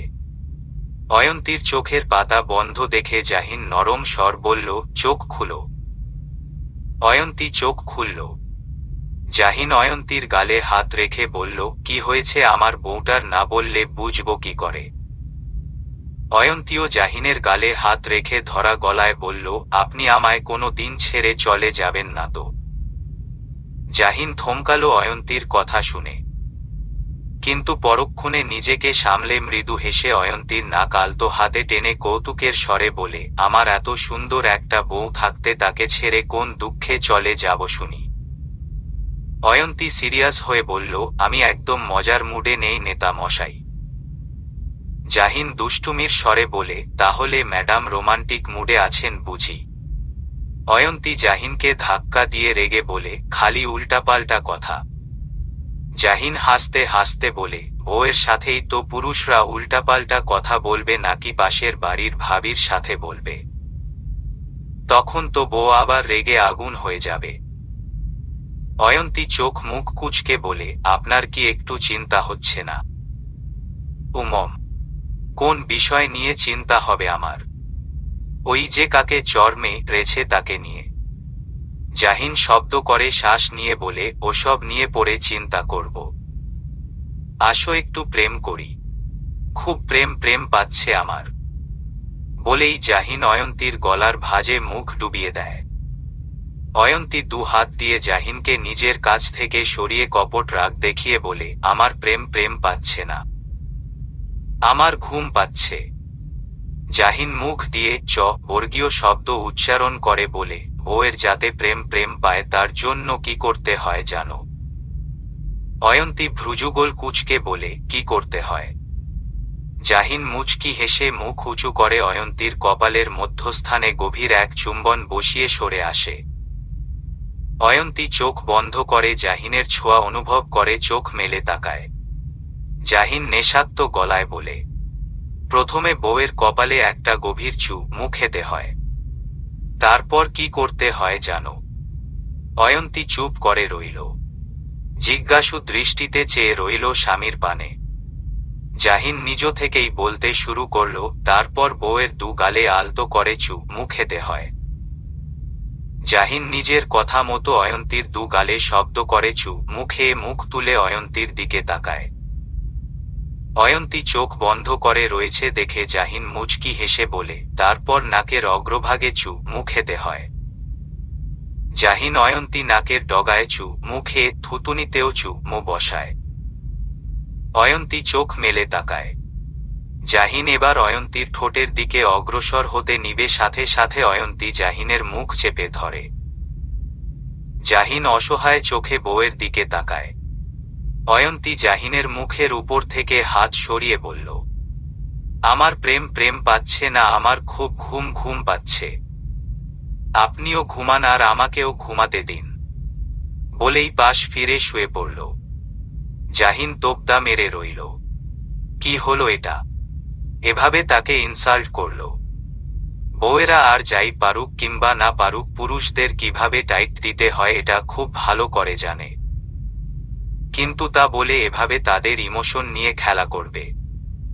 জাহিনের মনে হচ্ছে আগে যেভাবে থাকতো সেভাবে থাকলেই ভালো ছিল। কেন যে সেইটাই মধু খেতে গেল গতকাল রাত্রে। জাহিন প্রচণ্ড অভিমান নিয়ে নিজেও পাশ ফিরে শুয়ে পড়ল। দুজনের মাঝে এক হাত দূরত্ব। জাহিন মনে মনে নিজের কাছে নিজে প্রতিজ্ঞা করে বসল সেজেছে আর অয়ন্তীর কাছে কখন যাবে না। অয়ন্তী তার কাছে আসলে আসবে না আসলে নাই। হুমম নিঝুম রাত। চারিদিক নিস্তব্ধতায় ঘিরে থাকার কারণে ঝিরিঝিরি বৃষ্টি পড়ার শব্দ শোনা যাচ্ছে। মাঝে মাঝে বাইরের দমকা হাওয়া এসে থাই গ্লাসের সাথে বাড়ি খাচ্ছে। অয়ন্তী তার শব্দ শুনে চোখ মেলে তাকায়। ভেবেছিল জাহিন হয়তো তার কাছে পুনরায় আসবে, কিন্তু না, মশাই রাগ করে ওপর পাশ ফিরে শুয়ে রয়েছে। অয়ন্তী ঘাড় ঘুরিয়ে জাহিনের পানে তাকায়। ইস, বড্ড অভিমান করে ফেলেছে তার নেতা মশাই। অয়ন্তী মাথা তুলে জাহিনের মুখের দিকে তাকায়। জাহিন ঘুমিয়ে পড়েছে কি সেটা পরখ করার জন্য, কিন্তু না, মশাই ঘুমায়নি। জাহিনের চোখ বন্ধ থাকলেও চোখের পাতা পিটপিট করেছে, মাঝে মাঝে অধর জোড়াও ফুলাচ্ছে, ভ্রু জোড়া কুচ করে রেখেছে। অয়ন্তী মুচকি হাসে। বোঝাই যাচ্ছে ভীষণ অভিমান করেছে এই লোক। এবার অভিমান ভাঙ্গার মিশনে নামতে হবে অয়ন্তীকে। অয়ন্তী আস্তে আস্তে শোয়া থেকে উঠে বসে দেখে নেয় জাহিনের পাশে কতটুকু জায়গা আছে আর সে জায়গাটুকুতে তার জায়গা হবে কিনা। জায়গাটা দেখে মনে হচ্ছে তার জায়গা অনায়াসে হবে। অয়ন্তী জাহিনকে টপকে জাহিনের পাশে শুয়ে পড়ে। আকস্মিক এমনটা হওয়াতে জাহিন হকচকিয়ে উঠে চোখ বড় বড় করে অয়ন্তীর পানে তাকায়। বোঝার চেষ্টা করছে এই মুহূর্ত কি হলো এটা। জাহিনকে এমন আহাম্মকের মতো তাকিয়ে থাকতে দেখে অয়ন্তী কপট রাগ দেখিয়ে বলে, কি হলো এভাবে না তাকিয়ে থেকে আমাকে ধরুন। আপনি কি চান খাট থেকে আমি ধপাস করে নিচে পড়ে কোমর ভাঙ্গি? জাহিন নিজেকে সামলে অয়ন্তীর কথা মতো বা হাতটা অয়ন্তীর পিঠের উপরে রেখে জড়িয়ে ধরে। অয়ন্তী মুচকি হেসে জাহিনের নাক টেনে বলে, নেতা মশাই বুঝি অভিমান করেছে আমার উপরে? জাহিন থমথমে গলায় বলল, কে বলেছে অভিমান করেছি তোমার উপরে আমি? উমম, অভিমান করেনি বুঝি নেতা মশাই আমার উপরে, তাহলে রাগ করেছে? জাহিন অয়ন্তীর দিক থেকে নজর সরিয়ে নিয়ে শক্ত গলায় বলে, না, রাগও করেনি। অয়ন্তী দুই ভ্রু উঁচু করে বলে, ও। জাহিন বলছে সে রাগ অভিমান করেনি, কিন্তু কণ্ঠে ঠিকই রাগ অভিমান দুটোই মিশে একাকার হয়ে আছে। অয়ন্তী নিচের ঠোঁট কামড়ে প্রশ্ন করল, আচ্ছা, বরদের যাতে রাগ অভিমান কমে যায় তার জন্য বউদের কি করতে হয় আপনি জানেন? জাহিন চমকায় অয়ন্তীর কথা শুনে। তার কথা তাকেই শোনাচ্ছে। কত্ত পাজি এই মেয়ে! কিন্তু করতে কি চাইছে এই মেয়ে? জাহিন কণ্ঠে গম্ভীরতা এঁটে বলে, কি করতে হয়? অয়ন্তী মৃদু হেসে মাথা উঁচু করে জাহিনের কপালে সশব্দে গভীর এক চুমু বসায়। জাহিন চোখ বন্ধ করে বউয়ের ভালোবাসার পরশ অনুভব করল। অয়ন্তী সরে আসে। জাহিন চোখ মেলে তাকিয়ে ঢোক গিলল।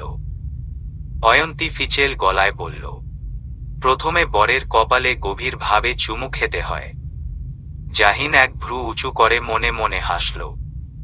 তার দেখানো কৌশল তার উপরে প্রয়োগ করছে এই মেয়ে। ঠিক আছে, দেখা যাক কত দূর এই মেয়ে যেতে পারে আজ। এত সহজে আজকে সে হার মানবে না। অয়ন্তী পুনরায় প্রশ্ন করল, এরপরও যদি বরের রাগ না কমে তখন কি করতে হয় জানেন? আমি কি করে জানবো কি করতে হয়?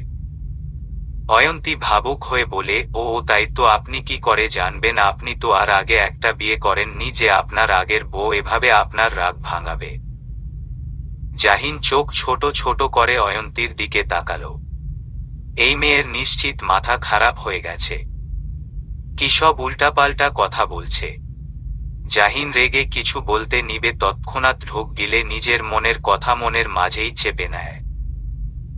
এখন কিছু বলা যাবে না অয়ন্তী, এরপর কি করে সেটা দেখতে হবে। অয়ন্তী পুনরায় বলল, কোথায় যেন ছিলাম আমরা দুজনে। জাহিন অধর জোড়া মেলে কিছু বলতে নিবে সাথে সাথে অয়ন্তী বলে উঠে, ও হ্যাঁ, বরের কপালে চুমু দেওয়ার পরেও যদি বরের রাগ না কমে তখন বরের দু গালে আলতো করে চুমু খেতে হয়। জাহিনের ভীষণ হাসি পাচ্ছে। ইচ্ছে করছে ভুবন কাঁপিয়ে হাসতে, কিন্তু হাসিটা অনেক কষ্টে দাঁতে দাঁত চেপে আটকিয়ে রাখল। অন্যদিকে অয়ন্তী তার কথা মতো জাহিনের দু গালে চুমু খায়। জাহিন মৃদু হাসল। অয়ন্তীও মৃদু হেসে বলল, তারপর নাকের ডগায় চুমু খেতে হয়। অয়ন্তী জাহিনের নাকের ডগায় চুমু খেয়ে ফিসফিসিয়ে বলে, রাগ অভিমান কমেছে এখন। জাহিন দু কাঁধ নাচিয়ে অন্যদিকে ফিরে বলে, আমি কি জানি। অয়ন্তী শব্দ করে হাসল। জাহিন আর চোখে সেই হাসি দেখল। অয়ন্তী টের বুঝতে পারছে জাহিন কি চায়। ঠিক আছে, সেও জাহিনের মনের বাসনা পূরণ করবে। অয়ন্তী আকস্মিক জাহিনের উপরে ঝুঁকে আসে। জাহিন বার কয়েকবার চোখের পাতা ফেলল। দুজনে দুজনের দিকে এক নজর তাকিয়ে রইল। জাহিন আলতো হাতে অয়ন্তীর গালে পড়ে থাকা চুলগুলা সরিয়ে দেয়। অয়ন্তী চোখ বন্ধ করে নিজেকে শান্ত করে এগিয়ে আসলো জাহিনের কানের কাছে। জাহিনও চোখের পাতা বন্ধ করে নেয়। অয়ন্তীর গরম নিঃশ্বাস আছড়ে পড়ছে জাহিনের কাঁধে। কিছুক্ষণ পরেই ভেসে আসলো এক মিষ্টি মধুর কণ্ঠস্বর, ভালোবাসি নেতা মশাই, ভীষণ ভালোবাসি আপনাকে। জাহিন চোখ মেলে তাকায়, ঠোঁটের কোণে ফুটে উঠে মৃদু হাসি। হৃদয়ে জুড়ে বয়ে যায় এক শীতল হাওয়া। তার লাজুক বউ তাহলে ভালোবাসি কথাটা বলল তাকে। জাহিন জবাব দিল না, চুপ করে রইল। অয়ন্তী কানের কাছ থেকে সরে আসতেই জাহিন নিজেকে স্বাভাবিক করে নেয়।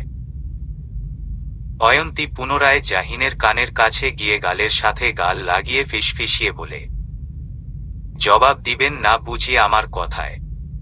অবশ্য গতকাল রাত্রে এই কথাটা আপনি 1000 বার বলে ফেলেছেন।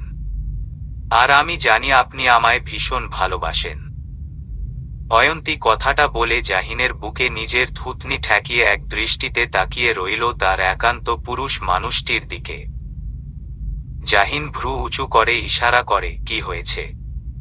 অয়ন্তী মুচকি হেসে এবার নিজের অধর জোড়া মিলিয়ে দেয় জাহিনের অধর। জাহিন নিঃশ্বাস আটকে নেয়। জাহিনকে কোনো রকম রেসপন্স না করতে দেখে অয়ন্তী সরে আসতে নিবে সাথে সাথে জাহিন অয়ন্তীর ঘাড়ে শক্ত পুরুষালী হাত রেখে এক ঝটকায় অয়ন্তীকে শুইয়ে দিয়ে জোরে জোরে শ্বাস ফেলতে ফেলতে ঘোর লাগা কণ্ঠে বলে, রাগ অভিমান তো ভাঙিয়েছ, এবার না হয় সেই রাগ অভিমান গুলা গভীর আদরে পরিণত করি। দুজনের হৃদস্পন্দনের গতি অনিয়ন্ত্রিত হল। জাহিন অয়ন্তীর অধর জোড়া নিজের অধর জোড়ার দখলে নিয়ে নেয়। জাহিন কয়েক মুহূর্ত পর অয়ন্তীর অধর জোড়া ছেড়ে দিয়ে অয়ন্তীর পানে তাকায়। অয়ন্তী লাজুক হাসে, সাথে জাহিনও মুচকি হাসে। পুনরায় জাহিন অয়ন্তীর জোড়া নিজের অধর জোড়া দিয়ে আঁকড়ে ধরে। অয়ন্তীও সায়তির। অয়ন্তী বা হাত দিয়ে জাহিনের ঘাড় পেঁচিয়ে ধরে। জাহিন নিজের শক্ত হাতের 5 আঙ্গুল দ্বারা অয়ন্তীর ছোট ছোট আঙ্গুলের ভাঁজে নিজের আঙ্গুল ঢুকিয়ে দিয়ে বিছানার সাথে চেপে ধরে। অয়ন্তীর ঠোঁট ছেড়ে এবার জাহিন নিজের ঠোঁট নামিয়ে আনলো গলায়। একে একে অয়ন্তীর গলায়, ঘাড়ে, কাঁধে নিজের উষ্ণ নরম অধর জোড়ার বিবরণ চালাতে শুরু করল। অয়ন্তী অস্থির হয়ে পুরো শরীর সাপের মতট মোচড় দিয়ে উঠল। সর্বাঙ্গে বয়ে যাচ্ছে শিহরণ। জাহিন ব্যস্ত হাতে অয়ন্তীর শাড়ির পিন খুলে দিয়ে নিজের পরিহিত শার্ট খুলে ছুঁড়ে ফেলল ফ্লোরে মাঝে। পুনরায় জাহিন অয়ন্তীর কানের কাছে মুখ নিয়ে কানের লতিতে চুমু এঁকে দিয়ে নেশাত্ম গলায় বলল, ভালোবাসি অয়ন্তী। জাহিন আলতো হাতে অয়ন্তীর গা থেকে শাড়ির আঁচল সরিয়ে দিল। অয়ন্তী লজ্জায় দাঁতে দাঁত চেপে চোখ খিচে বন্ধ করে নেয়। পরপর অনুভব করতে পারল জাহিনের বেসামাল ঠান্ডা হাতের ছোঁয়া নিজের উন্মুক্ত পেটের উপরে। শক্ত হাতে খামচে ধরল জাহিনের কাঁধ অয়ন্তী, তাতে যেন জাহিনের কোনো হেলদোল নেই। ধীরে ধীরে দুজনের মাঝ থেকে সেরে যেতে শুরু করল সকল আবরণ। আস্তে আস্তে ডুব দিল জাহিন অয়ন্তীর মাঝে। অয়ন্তীও জাহিনের ভালোবাসা মিশ্রিত সকল ব্যথা যন্ত্রণা সাদরে গ্রহণ নিল। পুরো রুম জুড়ে দুই মানব মানবীর ভালোবাসার উষ্ণতা ছড়িয়ে পড়ল। অয়ন্তীর চোখ বেয়ে গড়িয়ে পড়ল দুই এক ফোঁটা নোনা জল। যেই জলের ফোঁটায় নেই কোনো দুঃখ, আছে শুধু সুখের ঠিকানা। রাত ৩টে বাজে। বাইরের বৃষ্টি থেমেছে, বাতাসের গতি স্বাভাবিক হয়েছে। কারেন্ট নেই, যার জন্য বাইরের পরিবেশ অন্ধকারে ডুবে আছে। অয়ন্তী জাহিনের বুকের উপরে মাথা রেখে জাহিনের বুকে তর্জনী দিয়ে আঁকিবুকি করছে। অয়ন্তীর পরনে জাহিনের শার্ট। জাহিন অয়ন্তীর হাতটা ধরে অয়ন্তীর আঙুলের ভাঁজে নিজের আঙুল রেখে নরম গলায় বলে, অয়ন্তী, তোমার মনে আছে একটা ঘটনা? অয়ন্তী চিন্তিত হয়ে জাহিনের দিকে মুখ তুলে তাকিয়ে বলে, কোন ঘটনা? ওই যে আমাদের বিয়ের দিন মিষ্টি মুখের ঘটনাটা। অয়ন্তী ভ্রু কুঁচকে বলে, হঠাৎ এই কথা? না, আমার একটা কথা জানতে ইচ্ছে করছে। কি কথা? আমি যখন তোমার দিকে মিষ্টি বাড়িয়ে দিয়েছিলাম তখন তুমি মিষ্টি খেয়েছিলে তো? অল্প খেয়েছিলাম। জাহিন মজা করে বলে, অল্প খেয়েছিলে আমাদের বিয়ের মিষ্টি তুমি? অল্প কি করে খেতে পারলে বলো তো? অয়ন্তী বোকার মতো বলে, বেশি খাওয়া উচিত ছিল বুঝি। হুমম। তো এখন কি করার? চলো আবার বিয়ে করি। তখন এমন এক পরিস্থিতিতে বিয়ে করতে হয়েছে যার জন্য ভালো করে নিজের বিয়েটাও উপভোগ করতে পারিনি। অয়ন্তী জাহিনের কাছে থেকে সরে গিয়ে নিজের বালিশে মাথা রেখে বলে, আর উপভোগ করতে হবে না। অনেক রাত হয়েছে, এসব কথা রেখে চুপচাপ ঘুমান আর ঘুমটাকে উপভোগ করেন। জাহিন বিরক্ত গলায় বলল, ঘুমাতে বলছো ভালো কথা, কিন্তু দূরে সরে গেলে কেন? অয়ন্তী তপ্ত নিঃশ্বাস ছেড়ে পুনরায় জাহিনের বুকে মাথা রাখে। জাহিনও মুচকি হেসে অয়ন্তীর কপাল চুমু এঁকে দিয়ে বলে, এবার ঘুমাও। আর যা বুঝলাম বাস্তবে দ্বিতীয়বার বিয়ে করতে পারবো না, তাই স্বপ্নে না হয় বিয়ে করলাম। অয়ন্তী জাহিনের কথা শুনে মুচকি হেসে দুহাত দিয়ে জাহিনকে শক্ত করে জড়িয়ে ধরে বলে, আপনার স্বপ্নে আসার জন্য আমি অপেক্ষায় রইলাম নেতা মশাই। লিজাকে মেয়ে দেখার জন্য পত্রপক্ষ আসার কথা ছিল, কিন্তু কোনো এক কারণে পত্রপক্ষ লিজাকে দেখতে আসবে না বলে দিয়েছে। সেই খবরটাই লিজার মা রত্না বেগমকে জানাতে এসেছেন ঘটক সাহেলা বানু। রত্না বেগম চিন্তিত হয়ে বলেন, হঠাৎ কি এমন হলো যে তারা মেয়ে দেখতে আসতে পারবে না? আর তারা তো মেয়ের ছবি দেখেও পছন্দও করছিল তাহলে।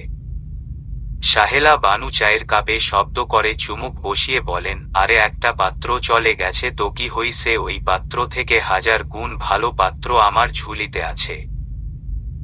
রত্না বেগম হাসি খুশি মুখে বলেন, তাই নাকি আপা? তা ছেলে কি করেন? পোলা বিরাট বড় পুলিশ অফিসার, মাসের শেষে লাখ লাখ টেহা ইনকাম করে। রত্না বেগম ছেলে পুলিশ অফিসার কথাটা শুনে মুখটা অন্ধকার হয়ে যায়, তা দেখে সাহেলা বানু বলেন, কিতা আপা এমন আন্ধার হয়ে গেল কেন আপনের মুখটা? না মানে ছেলে পুলিশ। রত্না বেগমের মুখের কথা সাহেলা বানু ছিনিয়ে নিয়ে বলেন, আরে আপা পুলিশ তো কি হইছে? ছেলে দেখতে মাশাল্লাহ অনেক সুন্দর আর চালচলনও অনেক ভালো। এমন পোলা হাত ছাড়া করতে নাই বুঝলেন। মায়া আপনার সুখেই থাকবে ওইট পোলার ঘরে। রত্না বেগম ইতস্তত গলায় বলল, আচ্ছা আপনি তাহলে কথা বলেন ছেলের পরিবারের সাথে। আর ছেলের নাম কি? সাহেলা বানু কিছু একটা ভেবে বলেন, পোলার নামটা মনে নাই। এত পোলা মায়ার নাম মনে থাকে না? ও আচ্ছা। শুনেন আপা আরেকটা কথা, ছেলে এখন আসতে পারবো না। আর কয়েকদিন পর তো নির্বাচন। নির্বাচনে ছেলের ডিউটি আছে, তাই যা করার নির্বাচনের পরে করতে হইব বুঝলেন। ঠিক আছে, তাহলে নির্বাচনের পরেই দেখা সাক্ষাৎ হোক। সাহেলা বানু ভেঙে ভেঙে বলেন, তাইলে আপা আমারে কয়েকটা যদি টেহা দিতেন, মানে যাতায়াত খরচটা যদি একটু দিতেন আর কি। ঘটক সাহেল বানুর কথা শুনে রত্না বেগম ঘর থেকে 100 টাকার একটা নোট এনে ধরিয়ে দেয়। সাহেলা বানুও টাকা নিয়ে চলে যান। কিছু দূর যেতেই সারাফ নামে সেভ করা এক নাম্বার ডায়াল করে। ওপর পাশ থেকে কল ধরতেই সাহেলা বানু আপ্লুত গলায় বলে উঠেন, হ্যাঁ বাজান, তোমার কথা মতো আমি ওই বিয়াটা ভাইঙ্গা দিছি। ফোনের ওপর প্রান্ত থেকে ভেসে আসে সারাফের পুরুষালী ভরাট কণ্ঠ, কেউ সন্দেহ করেনি তো? না বাজান, এমন ভাবে কইছি যে সন্দেহ করার কোনো অবকাশ নাই। গুড। তা বাজান, আমার টেহাটা যদি দিতেন তাহলে ভালো হইতো আর কি। আপনার বিকাশ অ্যাকাউন্ট আছে? হো বাজান আছে, এই নাম্বারটাই আমার বিকাশ অ্যাকাউন্ট। ঠিক আছে, আমি বিকাশে টাকা পাঠিয়ে দিব। আচ্ছা বাজান, তাইলে রাহি এখন।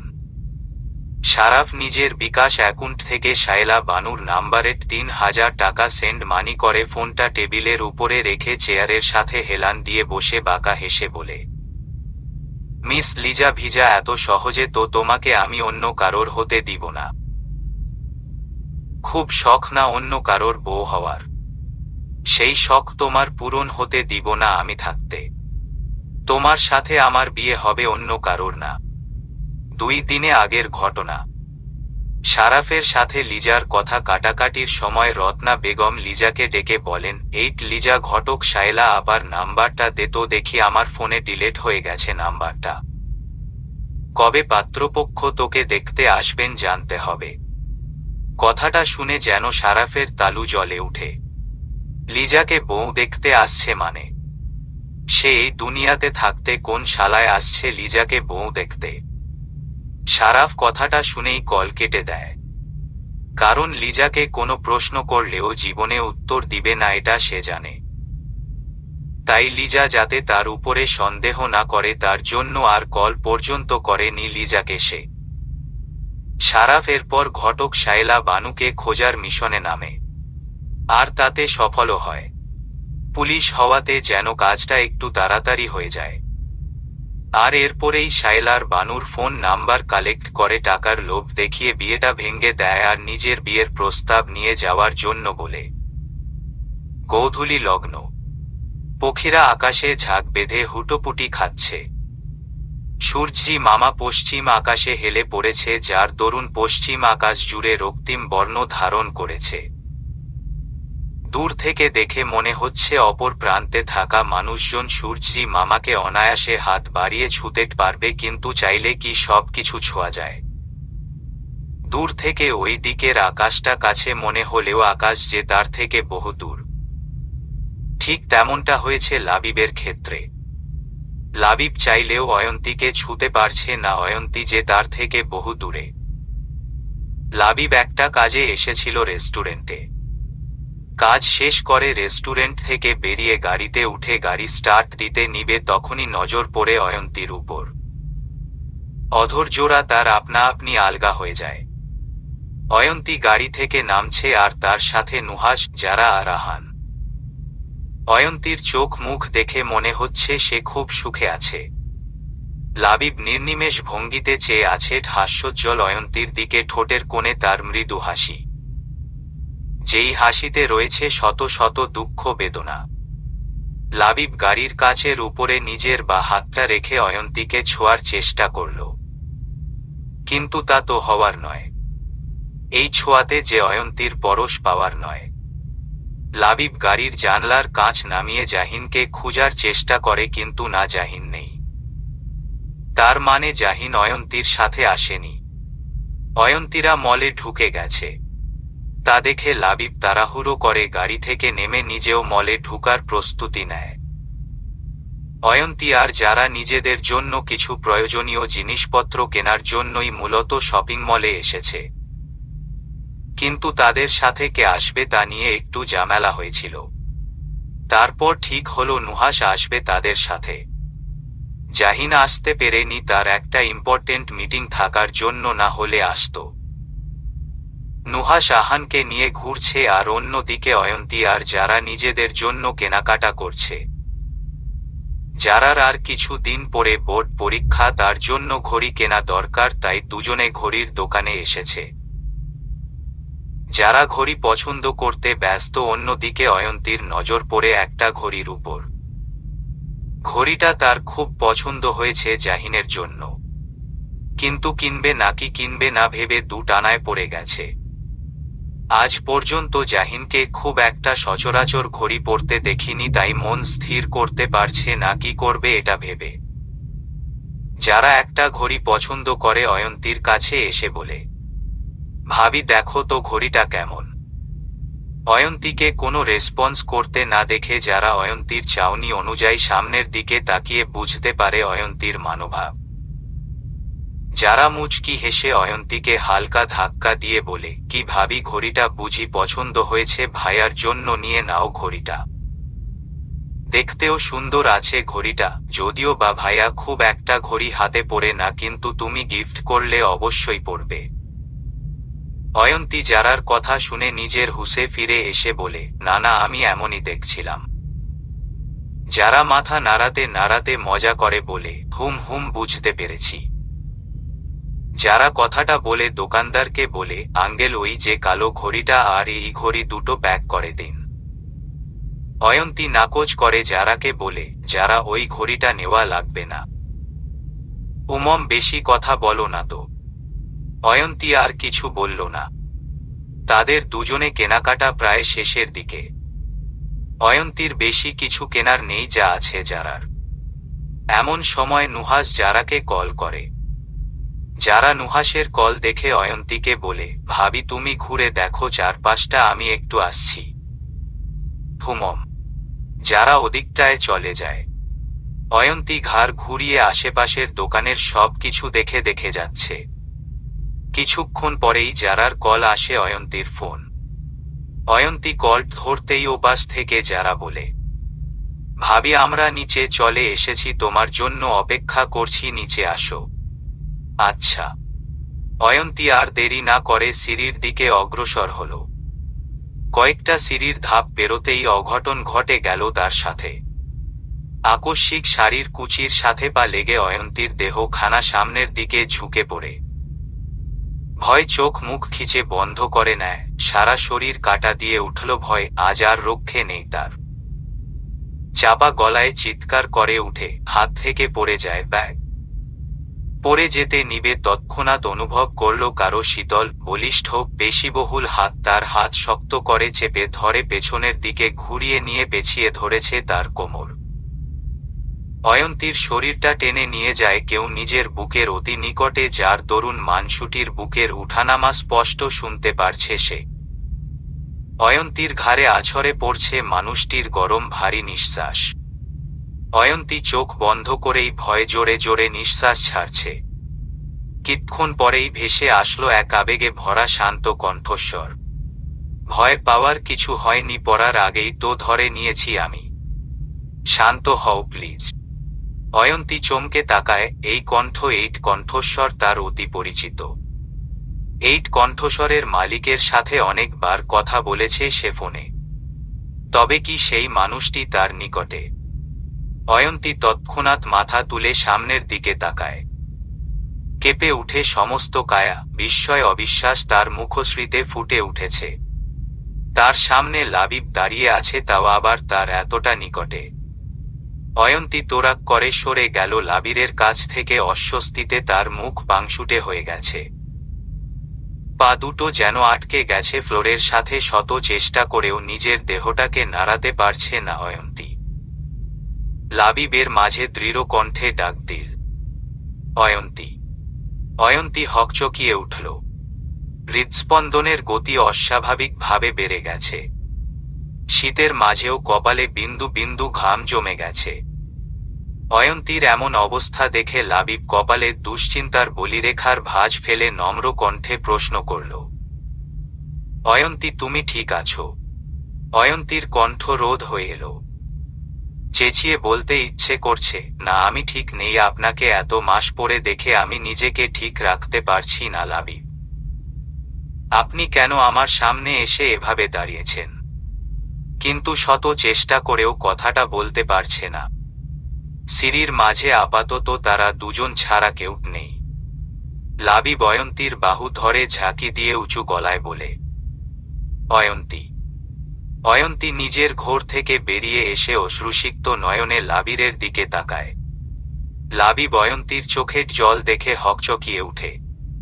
মেয়েটা কাঁদছে। লাবিব কিছু বলতে নিবে সাথে সাথে অয়ন্তী নিচু হয়ে পড়ে থাকা ব্যাগটা তুলে এক প্রকার ছুটে পালিয়ে যায় এখান থেকে। লাবিব হতভম্ব হয়ে তাকিয়ে রইল। নিজেও অয়ন্তীর পিছু নেওয়ার জন্য সিঁড়িতে পা ফেলতেই পায়ের সাথে কিছু একটা বাড়ি লাগে। তাকিয়ে দেখে ছোট একটা বক্স। লাবিব দুই একটা সিঁড়ির ধাপ পেরিয়ে কোমর বাঁকিয়ে বক্সটা তুলে নিয়ে খুলে দেখে একটা ঘড়ি। লাবিবের বুঝতে বাকি নেই এই ঘড়িটা কার জন্য অয়ন্তী কিনেছে। লাবিব ঠোঁটে ঠোঁট চেপে বক্সটা নিজের হাতে মুষ্টিবদ্ধ করে নেয়। অয়ন্তী হাঁপাতে হাঁপাতে গাড়ির সামনে এসে থামে। অয়ন্তীকে এমন বিধ্বস্ত অবস্থায় দেখে যারা অয়ন্তীর কাছে এসে বিচলিত গলায় প্রশ্ন করে, ভাবি কি হয়েছে তোমার? এমন দেখাচ্ছে কেন তোমাকে? অয়ন্তী শুকনো ঢোক গিলে কাঁপা কাঁপা গলায় বলল, কিছু হয়নি আমার যারা। তাড়াতাড়ি চলো এখান থেকে। অয়ন্তী তাড়াহুড়ো পায়ে হেঁটে গাড়িতে উঠে বসে। যারা আর নুহাস একে অন্যের দিকে তাকায়। হঠাৎ করে ভাবির কি হলো? এমন অদ্ভুত আচরণ করছে কেন? অয়ন্তী পুনরায় চেঁচিয়ে বলে, কি হলো যারা, তোমরা দাঁড়িয়ে আছো কেন? গাড়িতে উঠো। যারা আর নুহাস গাড়িতে উঠে বসে। নুহাস গাড়ি স্টার্ট দেয়। গাড়ি কিছুটা দূর যেতেই লাবিব এসে পৌঁছায়। লাবিব অনিমেষ ভঙ্গিতে গাড়ির যাওয়ার পানে তাকিয়ে রইল। গাড়িটা মিলিয়ে যেতেই লাবিব মাটির দিকে তাকিয়ে দীর্ঘ নিঃশ্বাস ছেড়ে বুকের বা পাশটা শক্ত করে চেপে ধরল। চিনচিন ব্যথা অনুভব করছে বুকের বা পাশের জায়গাটা। এতটা যন্ত্রণা আর সইতে পারছে না। অয়ন্তী তাকে নিজের মন থেকে মুছে ফেললেও সে মুছতে পারছে না। আর হয়তো কোনো দিন মুছে ফেলতেও পারবে না অয়ন্তীর নামের মেয়েটিকে। রাত 11টা বাজে। অয়ন্তী সব কাজ শেষ করে রুমে এসেছে। রুমে এসে দেখে জাহিন কতগুলা কাগজপত্র নিয়ে বসেছে। সন্ধ্যা থেকে এখন পর্যন্ত অয়ন্তী শান্তিতে থাকতে পারছে না। মনের মাঝে একটা অস্থিরতা কাজ করছে। আর তার উপরে আবার ঘড়িটা হারিয়ে ফেলেছে, যার জন্য মনটা আরো বিষণ্ণ হয়ে আছে। আজকের দিনটা যেন একটা দুঃস্বপ্নের মতো ছিল। তাদের জীবনে লাবিব আবার কোনো প্রভাব ফেলবে না তো? জাহিনকে লাবিবের কথাটা জানানো দরকার, কিন্তু কি করে শুরু করবে বুঝে উঠতে পারছে না। অয়ন্তী ধীর পায়ে হেঁটে বেডের এক কোণে বসে অতি চিন্তায় বারবার দু হাত কচলাচ্ছে আর ঠোঁট কামড়ে ধরছে। জাহিন মাথা তুলে চিন্তিত অয়ন্তীর দিকে তাকিয়ে ভরাট কণ্ঠে বলে, অয়ন্তী কি হয়েছে তোমার? এমন অস্থির লাগছে কেন তোমাকে? কিছু কি বলবে? অয়ন্তী দীর্ঘ নিঃশ্বাস ছেড়ে নিচের ঠোঁট কামড়ে ধরে নিজেকে তটস্থ করে জাহিনের দিকে ফিরে ভেঙে ভেঙে বলে, আমার কিছু বলার আছে আপনাকে। বলো। আসলে অয়ন্তী কথাটা বলে শেষ করতে পারল না, তার মাঝেই জাহিনের ফোন বেজে উঠে। জাহিন কল ধরে শুধু বলে, আসছি আমি, তোরা অপেক্ষা কর। জাহিন কল কাটতেই অয়ন্তী জাহিনের কাছে এসে বিচলিত কণ্ঠে বলে, কি হয়েছে? জাহিন বসা থেকে উঠে অয়ন্তীর সামনে এসে ঠোঁটার কোণে হাসি রেখে বলে, কিছু হয়নি। আমাকে একটু বাইরে যেতে হবে। তোমার কথা আমি পরে শুনবো কেমন? আর ঘুমিয়ে পড়ো, অপেক্ষা করো না আমার জন্য। আমার আসতে হয়তো দেরি হবে। অয়ন্তী মাথা কাত করে সায় দিয়ে বলল, সাবধানে যাবেন। জাহিন ওয়ালেট আর গাড়ির চাবি নিয়ে বের হয়ে পড়ল। অয়ন্তী পুনরায় বেডে এসে বসল। বলা হলো না লাবিবের কথাটা জাহিনকে? আচ্ছা, লাবিবের কথাটা বললে কি জাহিন রাগ করবে? কিন্তু তারা তো সকলে জানতো তার আগে একটা বিয়ে হওয়ার কথা ছিল, কিন্তু দুর্ভাগ্যবশত সেই বিয়েটা হয়নি। হয়তো জাহিনের সাথে তার জুড়ি ছিল বলে বিয়েটা হয়নি। আশা করা যায় জাহিন লাবিবের কথাটা শুনলে রাগ করবে না, এতটুকু বিশ্বাস জাহিনের উপর আছে তার। এসব ভাবনার মাঝে আকস্মিক জাহিনকে পুনরায় রুমে আসতে দেখে অয়ন্তী বসা থেকে উঠে অবাক হয়ে বলে, কি হলো, চলে আসলেন যে, যাবেন না? জাহিন অয়ন্তীর ধারে এসে পুরু কণ্ঠে বলে, যাব তো, কিন্তু একটা কাজ অপূর্ণ রয়ে গেছে। অয়ন্তী ভ্রু কুঁচকে বলে, কোন কাজটা অপূর্ণ রয়ে গেছে আবার?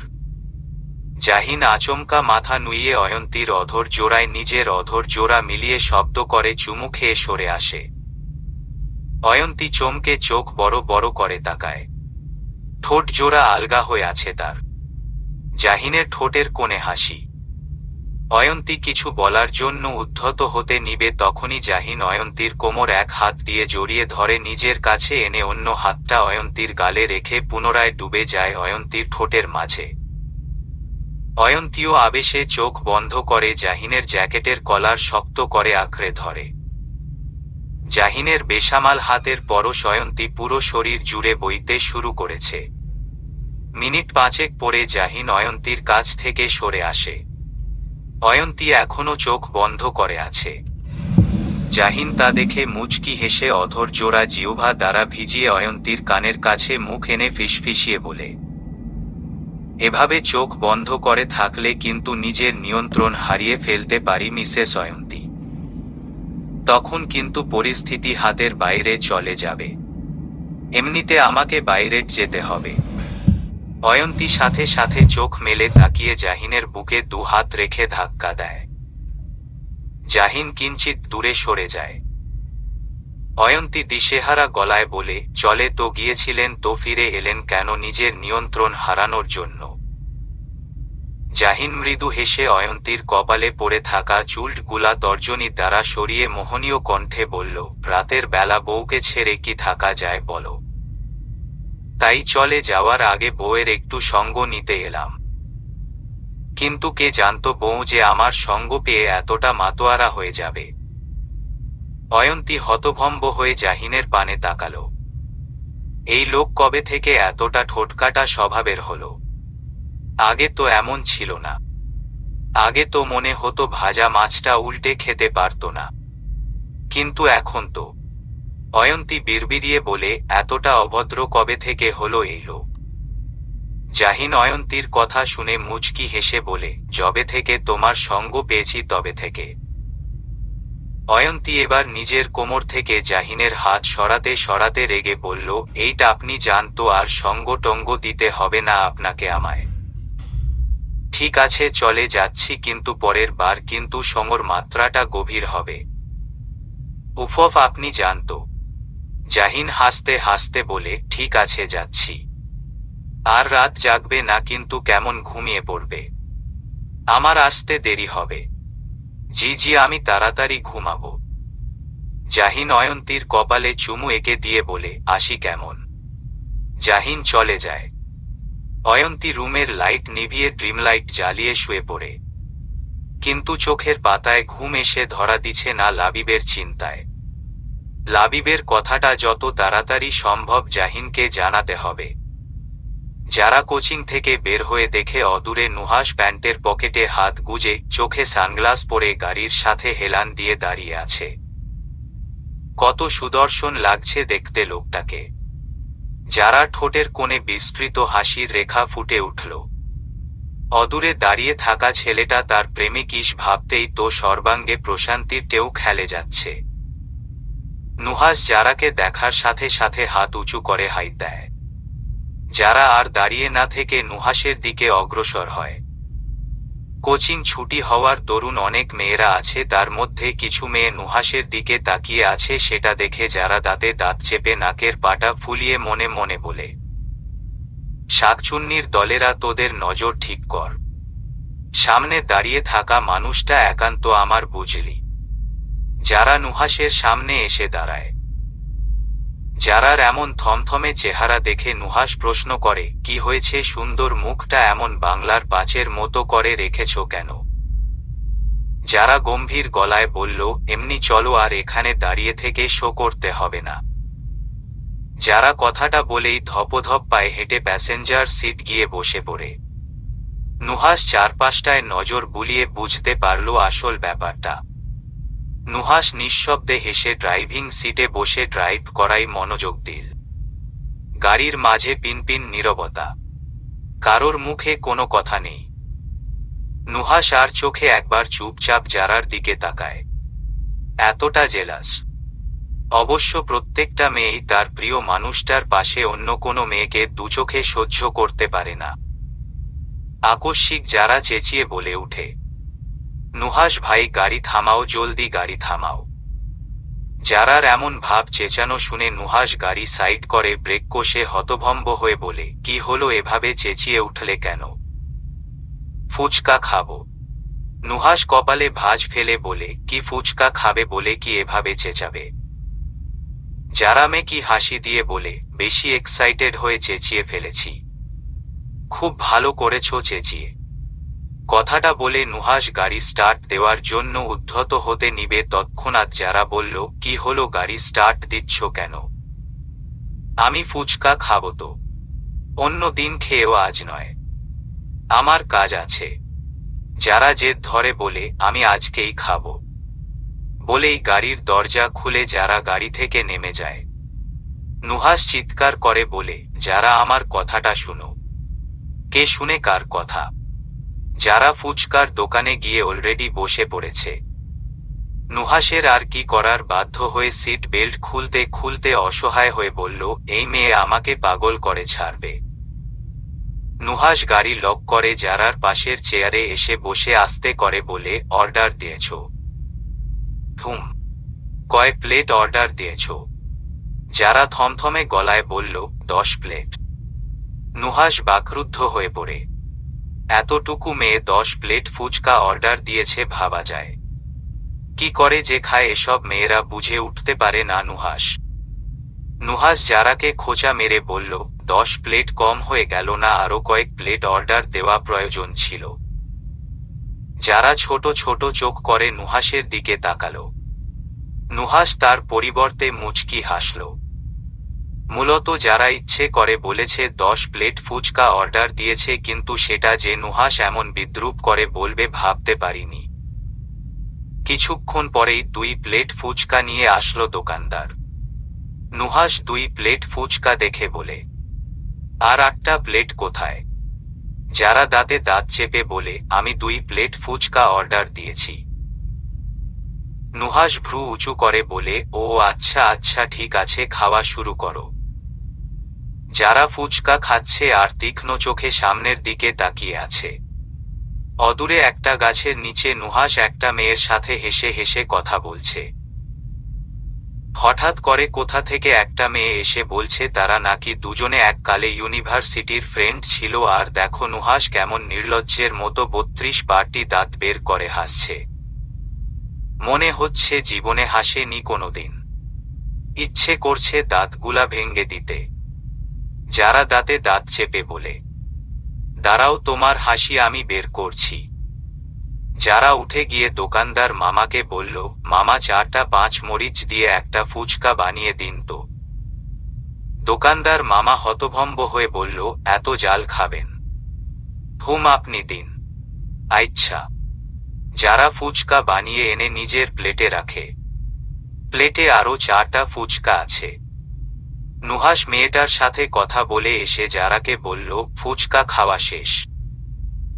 যারা বিরক্তিকর গলায় বলল, হুম। তাহলে ওই 4টা ফুচকা। যারা একটা ফুচকা হাতে নিয়ে বলল, এটা তোমার জন্য। না না, আমি ফুচকা খাই না। আজকে খেলে কিচ্ছু হবে না। নাও খাও। যারার ফুচকা খাওয়ানো নিয়ে এতটা জোরাজোরি করতে দেখে সন্দেহ হলো নুহাসের। কিছু একটা ভেবে নুহাস যারার কাছে থেকে ফুচকা নিজের হাতে নিয়ে বলে, ঠিক আছে, খাচ্ছি। নুহাসকে ফুচকা নিয়ে বসে থাকতে দেখে যারা বলল, কি হলো, খাও। হুম, খাচ্ছি তো। নুহাস হঠাৎ চেঁচিয়ে বলে, যারা ওই দেখো, ওই দিকে কি যেন। যারা ঘাড় বাঁকিয়ে পেছনের দিকে তাকাতেই নুহাস জলদি করে হাতের ফুচকাটা রেখে প্লেট থেকে অন্য একটা ফুচকা নিয়ে নেয়। যারা নুহাসের দিকে ফিরে বলে, কইট কিছু তো নেই। নুহাস মেকি হেসে বলল, চলে গেছে তুমি দেখার আগেই। ও ও আচ্ছা, তুমি খাও না ফুচকাটা? হুম খাচ্ছি তো। নুহাস হা করে মুখের ভেতরে ফুচকটা ঢুকিয়ে দেয়। যারা মনে মনে বলল, খাও না খাও, একটু পরেই টের পাবে কত মরিচে কত জাল। নুহাস ফুচকা খেয়ে ঢেকুর তুলে বলে, খুব মজা তো খেতে ফুচকা। মেয়েরা এর জন্য বুঝি এত পাগল হয়। যারা স্তব্ধ, বিমূঢ়, অবিশ্বাস্য চোখে চেয়ে রইল নুহাসের পানে। এটা কি করে সম্ভব? এত ঝাল কি করে নুহাস খেল? এই লোক কি দিয়ে তৈরি? ওই দিন নুনে পোড়া কফি খেয়ে নিল অবলীলায়, আর আজকে এত ঝাল খেয়ে নিল। একই অদৌ মানুষ নাকি অন্য কিছু? যারা শুকনো ঢোক গিলল। নুহাস যারাকে এভাবে তাকিয়ে থাকতে দেখে বলে, ওই ফুচকা গুলা শেষ করো, আমি বিলটা দিয়ে আসি। নুহাস চলে যায়। ঠোঁটের কোণে হাসি রেখে মনে মনে বলল, কিছু তো একটা করে